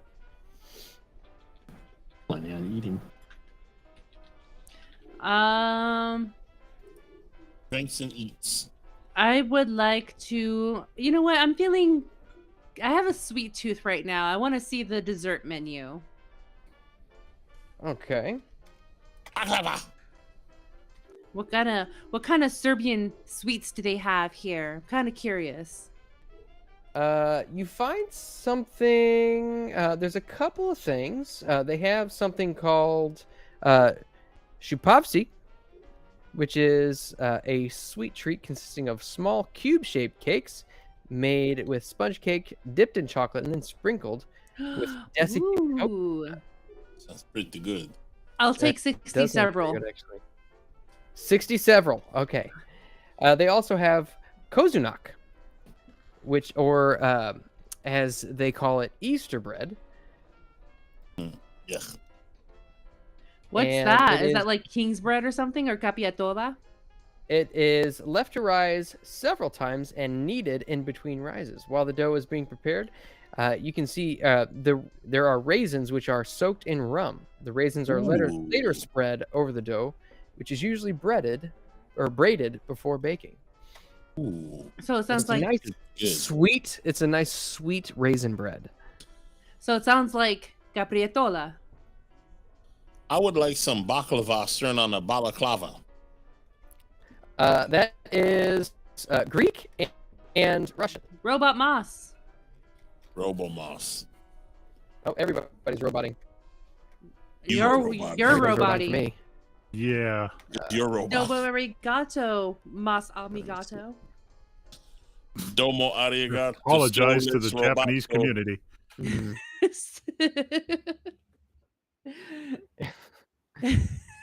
Here, I'm gonna refresh. And then that leaves us to host this show while Moss is refreshing. We have Sevvy that is absent right now. And now we plot to kill him. I just looked up Serbian cuisine. There's some good looking stuff on there. Like the giblika or whatever. It's like a cheese pie. Okay. But before you continue, Chris, did anyone hear those like muffled gunshots? What? Wasn't from me. Gunshots? No. It's Sevvy. She's shooting everyone. Oh, I heard like poof, poof, poof, poof. So I have no idea. I'm hearing it. Okay. I heard it, but it was more like furniture moving. Maybe lock your doors. Have you looked outside? Yeah. You might want to stay away from your windows. No, we're okay. Oh, you heard dogs? Those are my dogs. Probably there is a shooting.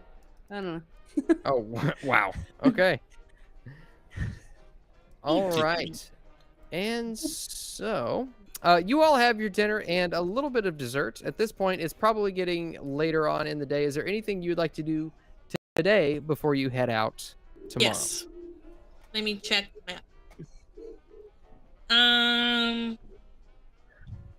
Okay. We were the Great Marketplace. Is that where we were at? The plaza? In the bazaar? Is that what you're talking about? Yeah, is that the bazaar? The Great It was in Marketplace? Turkish Town, right? Or not? It was, yeah, it was adjoining the Turkish town. Oh, I thought we were going to get Turkish food. We did. Sounded Okay. like Serbian food. Oh, that was Serbian food that I told you about. But you could get Turkish food. If you Yeah, the Serbian food is the best Turkish food, evidently. We were lied to by somebody, some local. Yeah. Peter says, yes, this is definitely Turkish food. I don't know what you're talking about. Shoot him. I will tell the group that we probably take a night out, and I know the perfect place to go. Like when we first arrived, I had asked about gambling places. Somewhere where no mafia could be there, and you gave me 2 options.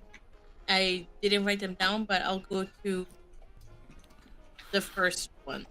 The Serbian chapter of the mafia. Okay. Serbian La Cosa Nostra. Okay, let's see.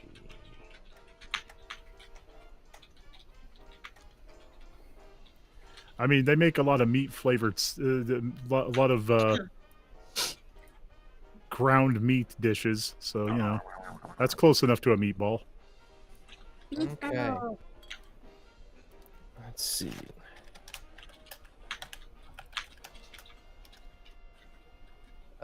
Bear with me here real quick. Vamp, guys, vamp. Vamp.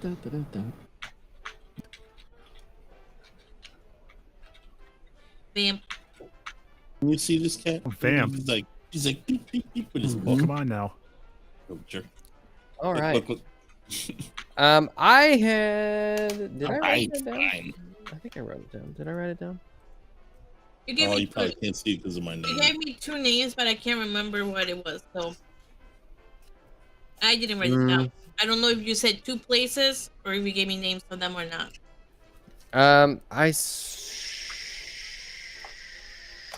I think I gave you the name of one place, and didn't give you the name of another.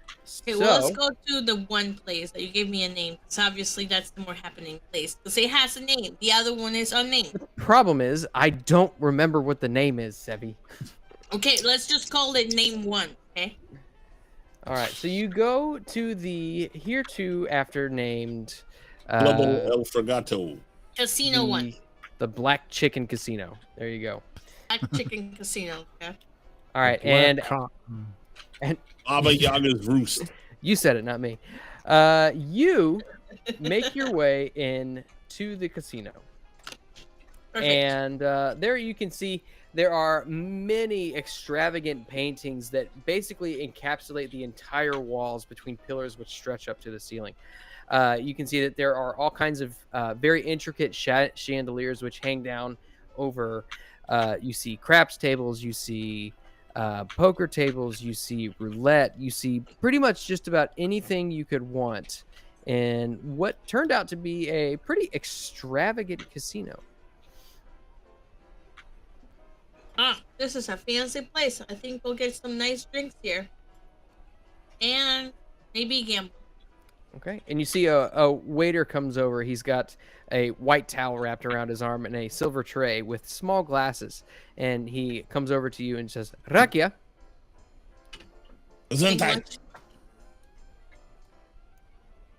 What's that, Sevvy?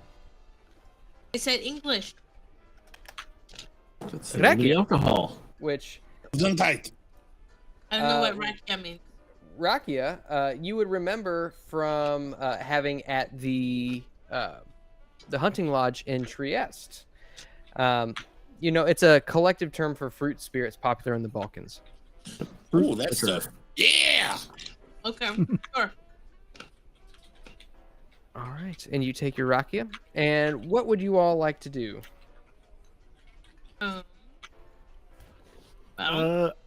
Jimmy's gonna play some cards. He's feeling lucky. Okay. He'll smoke some pipe. Yep. Spend a Not the little way bit of Moss time. does. I want to try gambling. Okay. So Sevvy, I will have you give me just a general luck roll, or well, that depends on what are you playing. I'll play the one with the table where they have things in different colors, like some are red and some are black. So roulette, Camellia, roulette, Spaziani, that one. Roulette. I will play the roulette. Her namesake game. And I will bet on red. Okay. Give me a luck roll.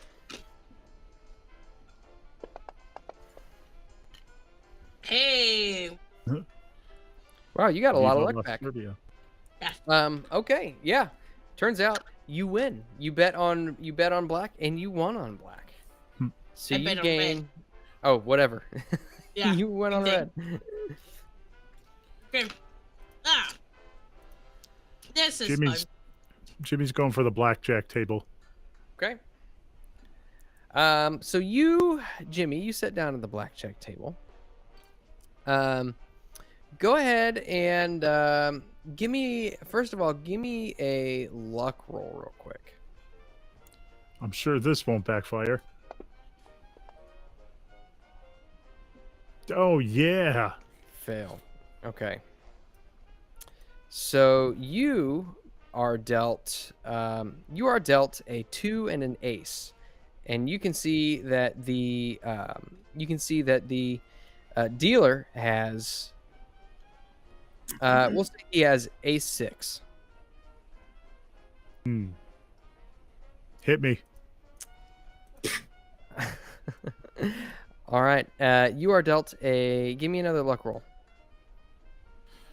Okay.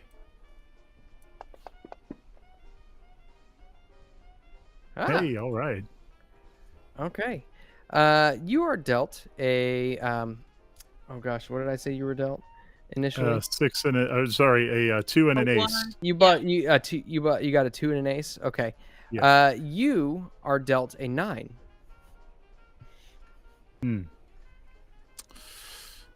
Which is that's a 21. Yeah. So you win. Yay. All right, and you rake in the winnings from the table. You see that the dealer busts at a 23. All right, things are coming up, Jimmy. Jimmy's going home $1,000. $2 whole. Look at me now, Ma. Is anyone else doing anything? I'm going back to that witch to get my money back. Yeah, Clay is just playing poker or something like that. Whatever. If they have another card game, or if they have a local card game, he'd be willing to learn. He's not probably going to win anything, but he's interested. They have poker. You know what? I will say, Clay, give me a luck roll real quick. Fail. Oh, just barely. Just barely. Okay. And then afterward, I'd say, give me a fast talk roll. Fast talk. Yeah, fast talk. About that. We'll even use a Eureka point. He's got an 8. He ain't so fast. Oh. No way. And yeah. Wow. And somehow, you being dealt a 2-7, unsuited, are able to bluff your way into a very large pot. Bluffy still. All right, so I want to do a spot hidden to see if I can see any people from the mafia here. okay, yeah, go ahead and give me a spot hidden. Extreme success. Okay. You look around and you can see it.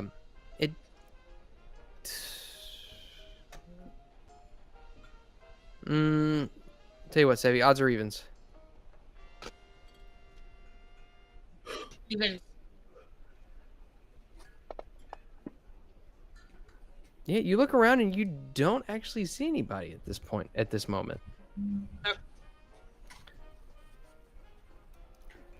And you would guess that, as it was said before, you guess that there's not a whole lot of tolerance for Italians right now in Belgrade, as well as French and British, mind you. But Jean-Luc, you said you're going to try to go back to the fortune teller? No. Oh, okay. I am going to smoke my weeds, drink my wines, and try and learn some more Turkish while they're having fun. Okay, go ahead and give me a Turkish roll. I like to think that you're maybe trying to fraternize with some of the local wait staff. Yes. Fraternize. Yes. I'll spend the Eureka points for that, because that's the only way it's going to happen, buddy. Come on, baby. Fuck yeah. Very nice. Okay. And you find this charming Serbian woman. Do I roll a 10-sided for that? How does that work? Or do we... You'll do that at the end of the episode. When you I already get it, right? Is what I'm saying? Yeah, well, basically it gives you the opportunity for an improvement. Oh, God, dude, I gotta roll. Jesus. I mean, it's almost impossible not to get it right. Yeah. It's almost a most assured thing. Yeah. But you find a most charming Serbian woman who you kind of go back and forth with. All right. India, is there anything that you would like to do at this point? I'm still eating my 60 several cakes. Just kind of people watching. Just being observant. Got kind of a 60 cake kind of night. Okay. Give me a spot hidden roll real quick, India.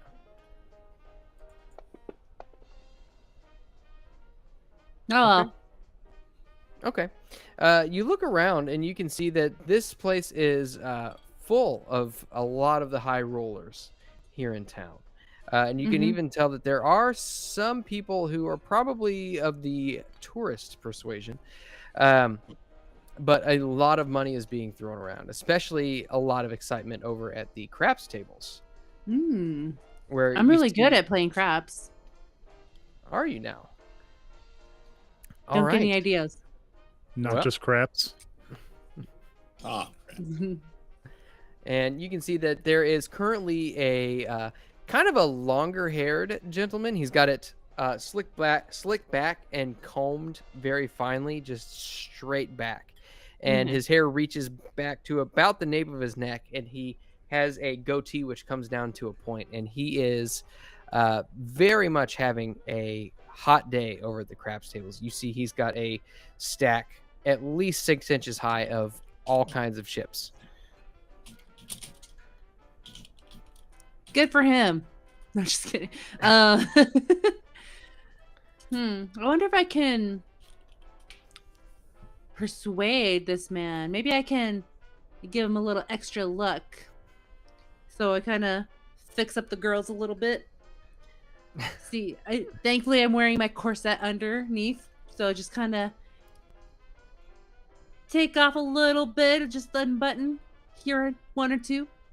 Just get the male gaze to have their eyes on me as I can make my way over there.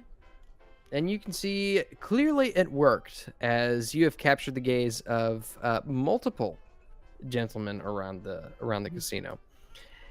And you make your way over to the craps table, and the man addresses you in a German accent. Says, "Oh, hello." Hello, Fräulein. Well, you look like you're doing pretty good over here, young man. Or not young man. You look like you're on a hot streak, good sir.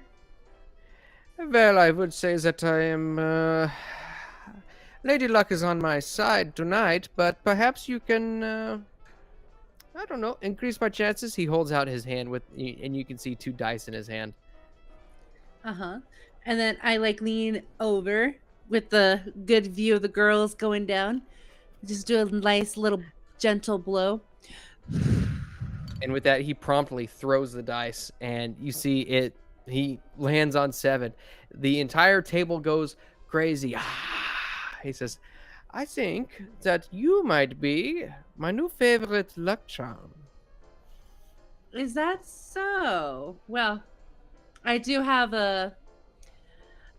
like to say I always walk with a strut with luck in my days. Would you like a drink? Would I ever? You know, I'm feeling a little gin and tonic-y. Can I get that? You see he snaps his fingers, and almost immediately a server comes over and brings you your drink. Wow, fast service here. It's a nice establishment, this place. That's what happens when you are on a winning streak. They like to keep you around. Oh. Means you spend more money. Is that so? Well, you better be careful not spending your money at one place. Ah. Do you have a suggestion? Should we go somewhere else? Well, why end the night now? You can continue playing some craps. Oh. Maybe a couple of more rounds, and then maybe a stroll to just calm yourself from the heat of the game. I like the way you think. What is your overall goal in this? I don't know. I was just going whatever you were saying. Just winging it. I said that. Yeah, I was just winging it. How I usually do in my life. You have to understand, she's acting like a woman. Women sometimes just do things because they're bored. Okay. Well, this is. Yeah, you don't have a game. What's the Let play? me take a note here. Just wait. She's acting like a woman. I'm sorry. And then I could pull up my little nifty fan like this and be like, you know. Does that have watermelons on it? Yeah, it does. Because I like to eat some fruit with tahini and salt on it. But yeah, no. You kind of caught my eye from afar while I was eating my little sweet treat, and I was seeing if I could land something else that's also sweet. That's not on the menu. I mean, all you had to do was ask. Oh. Here, allow me to cash out. We can go and stay in the presidential suite. The presidential suite. Wow. Luck really does follow me. I did not expect a fine gentleman like you to be so prestigious. I'm a high roller, as you can see. So wait, did she get a look at how this guy looks? I mean, is he like an old guy, a young guy, or? You can see he's like he's probably about middle-aged, but he looks greasy. I'm hoping I really can rob landed him. a good one. You want to try to rob him? Why Is that not? what you said? Yeah, Camellia. Would that be a good idea? Rob him? Yeah. I mean, Jimmy wants to kill him. Okay. Because we need to replenish the funds that we just gave to these people that would keep their mouth shut, right? I mean, I think we just steal because it's fun. I have all the money I need. I'm a mobster. Okay. Yeah, let's just have a little fun, you and I. We haven't done this in a long time. A little. We did yesterday. But that was so long ago, though. Okay. All right. Let's do it again today then. Okay. So how drunk is this guy? And also, yes, yeah. How drunk is he?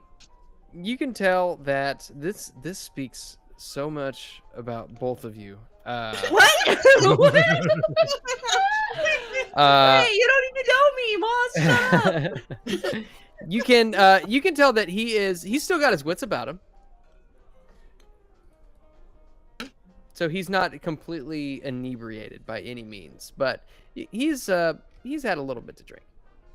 Okay. Yeah, but before I continue, I would like to introduce you to my dear friend Camellia. But I realized I didn't catch your name. What was your name, sir?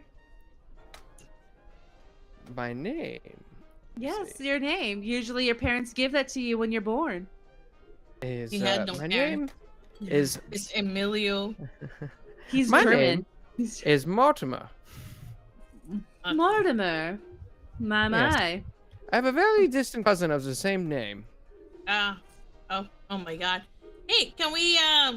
I will go ahead and pour him some vodka for him to have, dry vodka, because that's the best way to drink. With that, he raises it up and raises an eyebrow and tips it back. Cheers to that. And let me think. Okay, I think what I'll do is when I'm like pouring him a second one, I will like just gently like pickpocket his wallet for cash. Like I said, gently. All right. Let's use this. And then of course, like I'll ask like India Maria to kind of like push up her boobs up a little bit so to kind of distract him more. So he's distracted by India, and I have the excuse of pouring alcohol so I can steal. I know how I can distract him, Camellia. Give me 1 second. Okay. I swear, these corsets get a little tighter every time I buy a new one. It's just so hard to breathe in these things, wouldn't you say, Mortimer? But they look amazing, don't they? Yeah, don't you think they look amazing, Camellia? What do you think? Did we just hear a thud as Jimmy passes out? He's doing the full anime nosebleed thing at this point. Good God. Go ahead and give me a charm roll with a bonus die. Me? Okay. Yeah. Oh, I'm gonna use a Eureka. One flopping your boobs everywhere. Who do you think he's talking to? Well, I keep getting a phone number calling me from Grand Rapids. This is like the fifth time it's calling me. Roll it one more time because you need a bonus. Grand die. Rapids, Michigan. Oh, yeah. Weird. Well, I hope they don't die in Minecraft, whoever they are. Be fine. All right.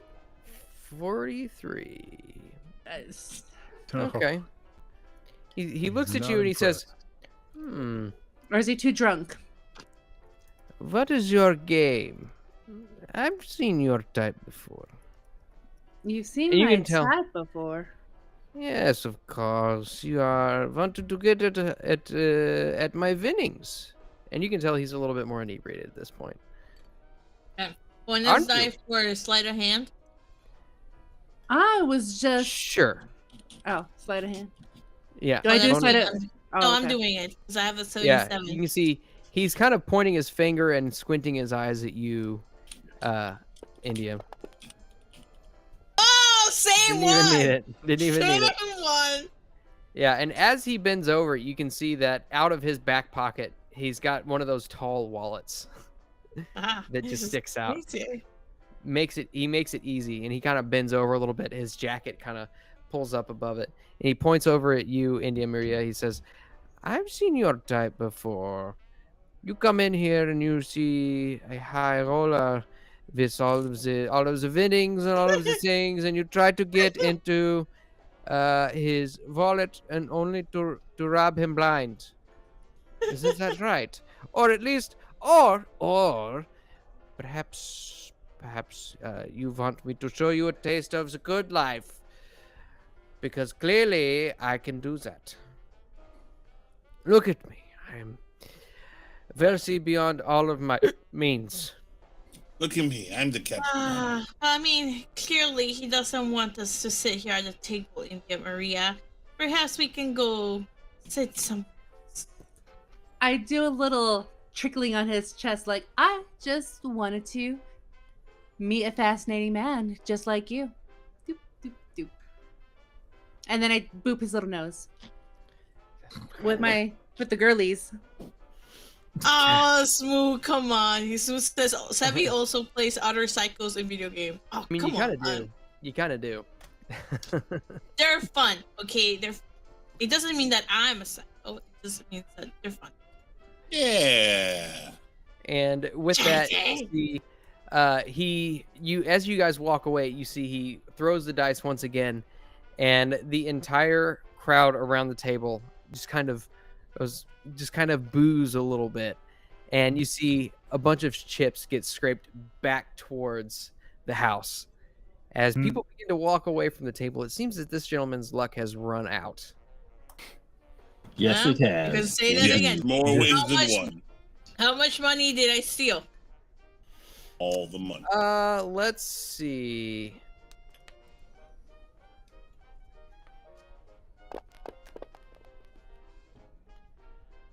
$260 dinar. Yep, I'll give 130 to Maria. Those are really high rolls. Just girl things. So what was that, like $5? Somewhere around Somewhere around that. It's not a lot of money, but okay. All right. So, what else would you all like to do? Is that everything you're wanting to do in the casino, or are you looking to do anything else? No, I think that's it. We'll head back. Clay's gonna take his huge winnings and just, we're gonna have drinks, and then go back to the hotel. Okay. Am I roboting again? A little bit. Okay. I don't know what's Hopefully going on. I'm not. All right, I'm gonna refresh. It might be Sirenscape or something. I shut Sirenscape off, and I haven't, as far as I know, I haven't been roboting since I did that. I don't even know how much I've won at the casino. Can ask him now. He's back. Okay. Is that? Yeah, how much did I win at the casino? No, that's not any better. Nope, not even better. Could be storms. Just turned off Sirenscape and see if that helps. Let me see. Let me turn Sirenscape off real quick.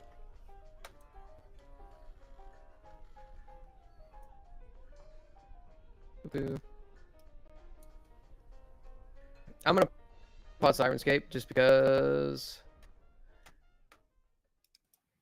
All right, is that any better? Nope. No. Not yet. Okay. I was to say the last thing he said wasn't robotic, and then he popped out. So anyway, someone sent me a picture of a glizzy. Don't know what that's all about. Does it look delicious though? Okay. It looks AI generated. You sounded better there, Moss. All right. Yeah. None of the rest of you are roboting right now. Okay, good. Yeah, you sound fine. Great. You sound Okay. great. Congratulations, Moss. Yes, I sound normal. Oh, thank you. You sound normal. Yay. You stop being a bot. No more Moss bot. So how much did Jimmy win from his game, and what was the huge pot of money that Clay won, since you used that word? Let's see. So Jimmy won. Boop. Say, oh wow, that's not good at all. 42 dinar. And oh boy. That's like Clay won 137 dinar. Plenty of drinks. Net gain. All right. All right. So you all make your way back to the hotel. You spend the night and sleep rather well. No disturbances or anything like that until what you would guess to be about 6 a.m. You all hear a quick succession rapping on the door, and you hear from the outside. I take out my gun. Come on, it's time to go. Oh. We have a train to catch. I shoot him. Clay is already up, so he's not surprised. I put my gun back in the, because I sleep with my gun. So I was like, okay, I'm coming. All right. And you get on, and at 7 a.m., the train to Orasuts leaves Belgrade. And you can see it's about a 50-mile trek. Let's see. You can see at Mladenovac, changing trains is a chaotic affair, as the entire way down, you were kind of shoulder to shoulder with all kinds of families. You see people actually have chickens and goats on the train as well as they pack into these cars. You barely have any room to move. As some of you board the train, Jimmy, you are about to find a seat, and you think you spy one. As you kind of push through the crowd, you can see that the seat is actually already taken, but not by a passenger. It seems as though it's taken up by a recalcitrant black rooster. Oh no. I don't know anything about handling black roosters. Wow. I leave that to Clay. I'm just gonna gently shoo him out of the chair. Clay's just gonna say, "Jimmy, watch it. They pack." Okay. I mean, I was raised on a farm. Can't argue with him there, Clay. You're muted though. Yeah, he just said, "Watch out, they pack." Yeah, as you attempt to shoot away, it leaps up at you and tries to scratch you with its long talons, and you pull yourself just out of the way just in time in order to avoid it. But you can tell that this chicken is angry and will not move. Oh, yeah. Just say somewhere else. This black cock is hard to handle. Oh my God! No, you did not say that. What? That's Jimmy, what it is. Jimmy, why are you gay? I'll tell you what. I just got pecked at. I am not feeling very gay at the moment. Whoa! Oh my God! TMI, Jimmy. TMI. Some things we do not need to know. Okay.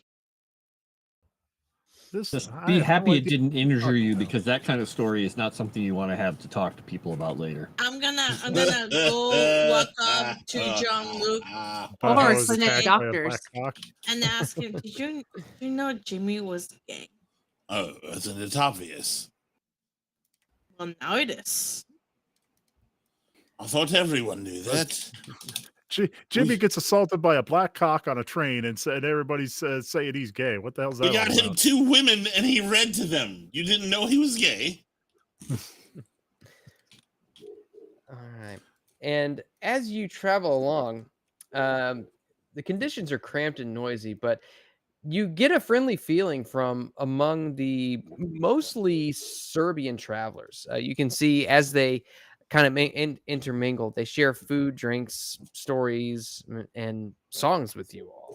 It seems as though they're actually seemingly happy to have you aboard. These small-time country folk are seemingly very kind.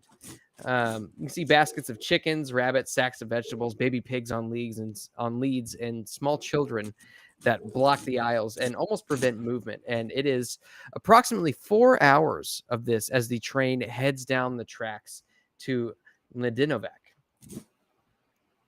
And as you transfer over, it's very much similar. You can Orosut is an additional hour and a half along the spur line after you change trains. It kind of meanders through hills and woods in the town of Aranjelovac.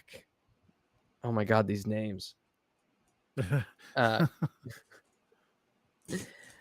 But before the train reaches its destination, you see the conductor comes and instructs you, knowing what your destination actually is, to get off at a small station in the town of Copliare. And Peter, who you have convinced to come with you, says, he's saying it's about a 3-mile hike to Orosut. Okay. Let's say we can find a carriage or something. All right. And it's very soon that you realize, as soon as most other people disembark the train, they tend to walk in other directions other than Orashut. If you would like, let's see. Well, actually, you've got a translator with you. So I would have, you say you're trying to hire a carriage or something? Yeah. Okay. Sounds good. So go ahead and give me a credit rating roll, as you're going to have Peter speak for you. Yeah, since we're almost done, I'm going to use an Eureka point for this. Okay.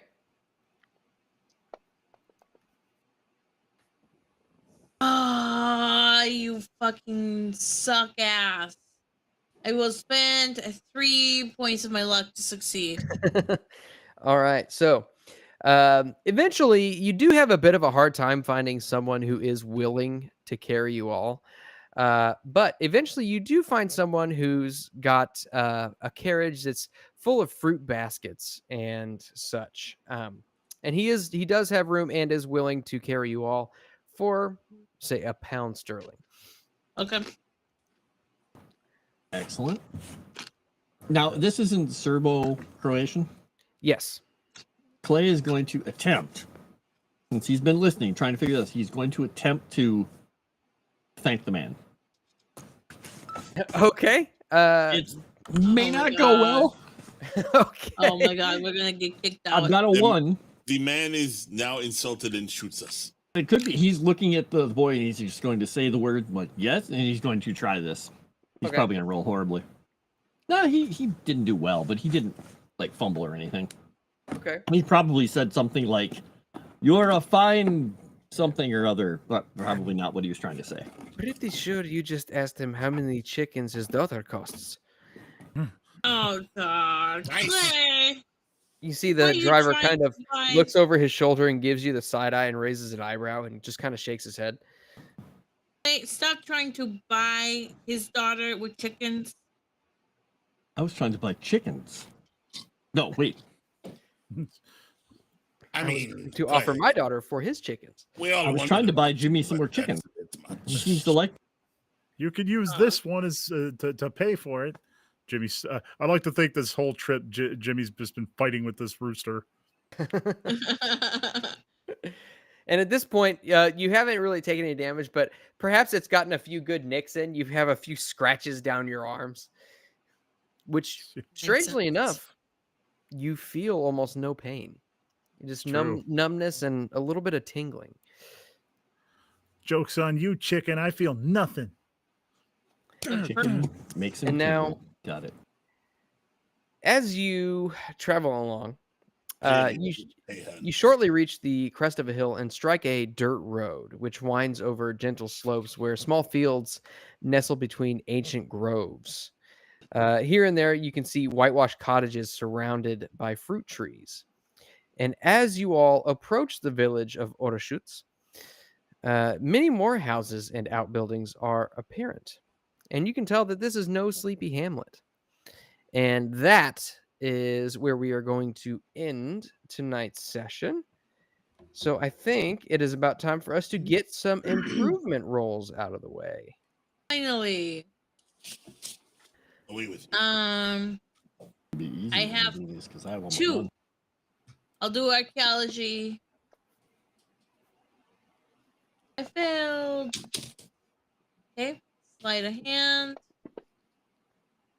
Oh, shit. Okay. And then luck. Yeah, I failed. No, wait. Fuck! I did fucking shit! Okay, that's it for me. I'll go because I only had fighting brawl.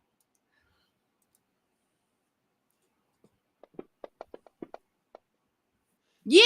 I did it! I'm gonna improve. Nice. Let's see. Does a D10 work for you this time? Oh, I clicked the wrong thing. Let's do. That's the all right. D10. That's all right. D10. Yeah, it looks like it works. I got a 3. Okay, Nice. I'm okay with that. So you go up to 88. Exactly what you rolled. Very good. Yeah. All right, who's next? I'll go. Want to go ahead? Yeah, I'll go. Archaeology. No. How about charm? Oh man. Man, you're too good at all these things. I'll never win Miss India over at this rate. Spot hidden. Good Lord. Okay. Well, that was going nowhere anyway. That's exactly what I roll for Clay all the time. Stop it. I've almost maxed that one out anyway. Luck. Oh man! Wow. Right on the button. Wow. Absolutely nothing. All right. Guess JT or whoever wants to take it. JT, you want to go ahead? I can go last. I did terrible again. I only got 6. Only 6 6 things. I've got one thing. Archaeology. Let's see. Come on, baby. Impossible. Never. Turkish. Come on. You can't fuck me on this, can you? Almost. All right. Let's see, baby. Come on. 10, 10, 10, 10. I need to speak Turkish. Yes! No way. Nice. All right. Now, all of a sudden, you have conversational level Turkish. Persuade. Fuck. What about psychology? Come on. I need to psychoanalyze people better. I can't have her do all of the hard lifting. There we go. All right. Give me another 10. A 5 will do, you son of a bitch. Spot hidden. Come on, 100. Fuck. All right. Stealth.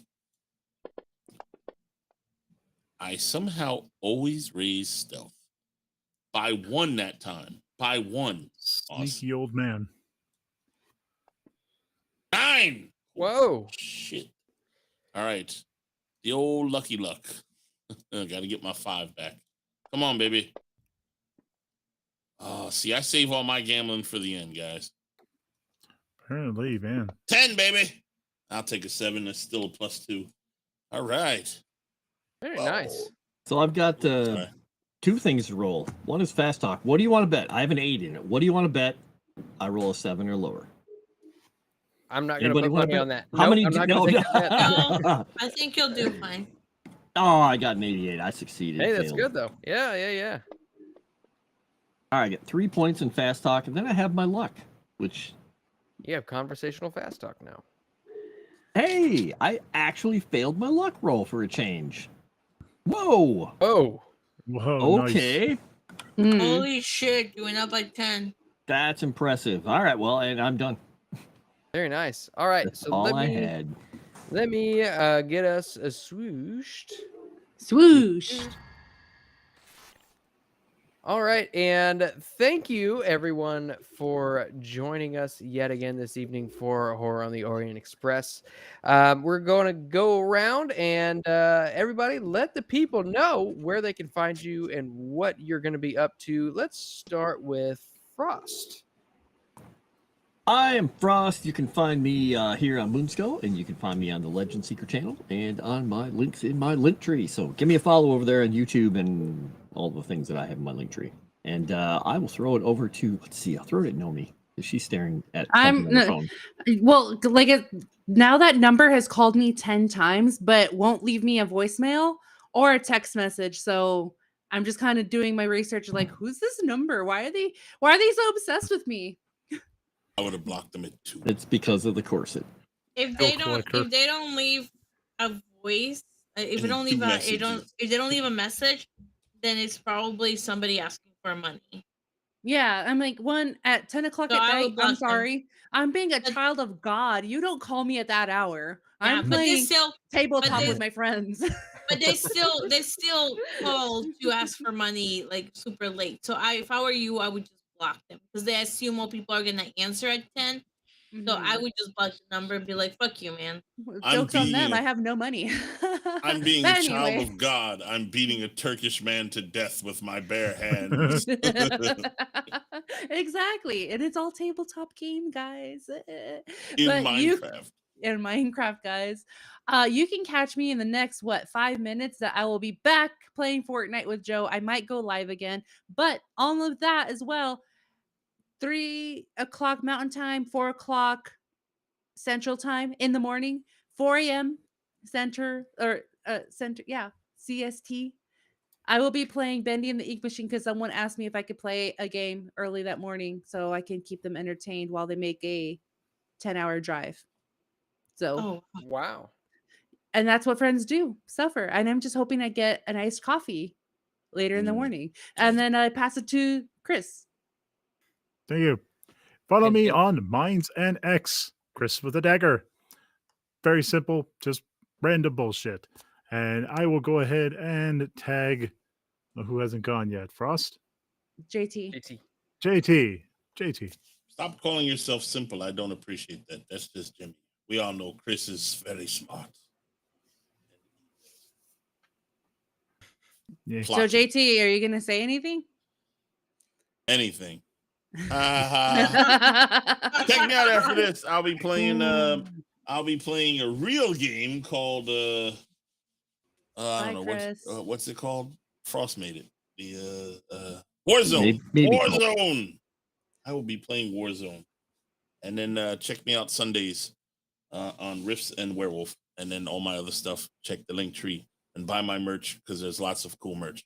And I will give it to, is Frosty you left or is it Moss? Is it me? Is it Sevvy? Sevvy. All right. Hello everyone. You can go follow me at my gaming channel, which is Sevvy Love, which is the one that I usually chat in. Legally Sevvy, my kick and Twitch. I'm gonna be playing Fortnite with Nomi and Joe right after this. And then go to bed.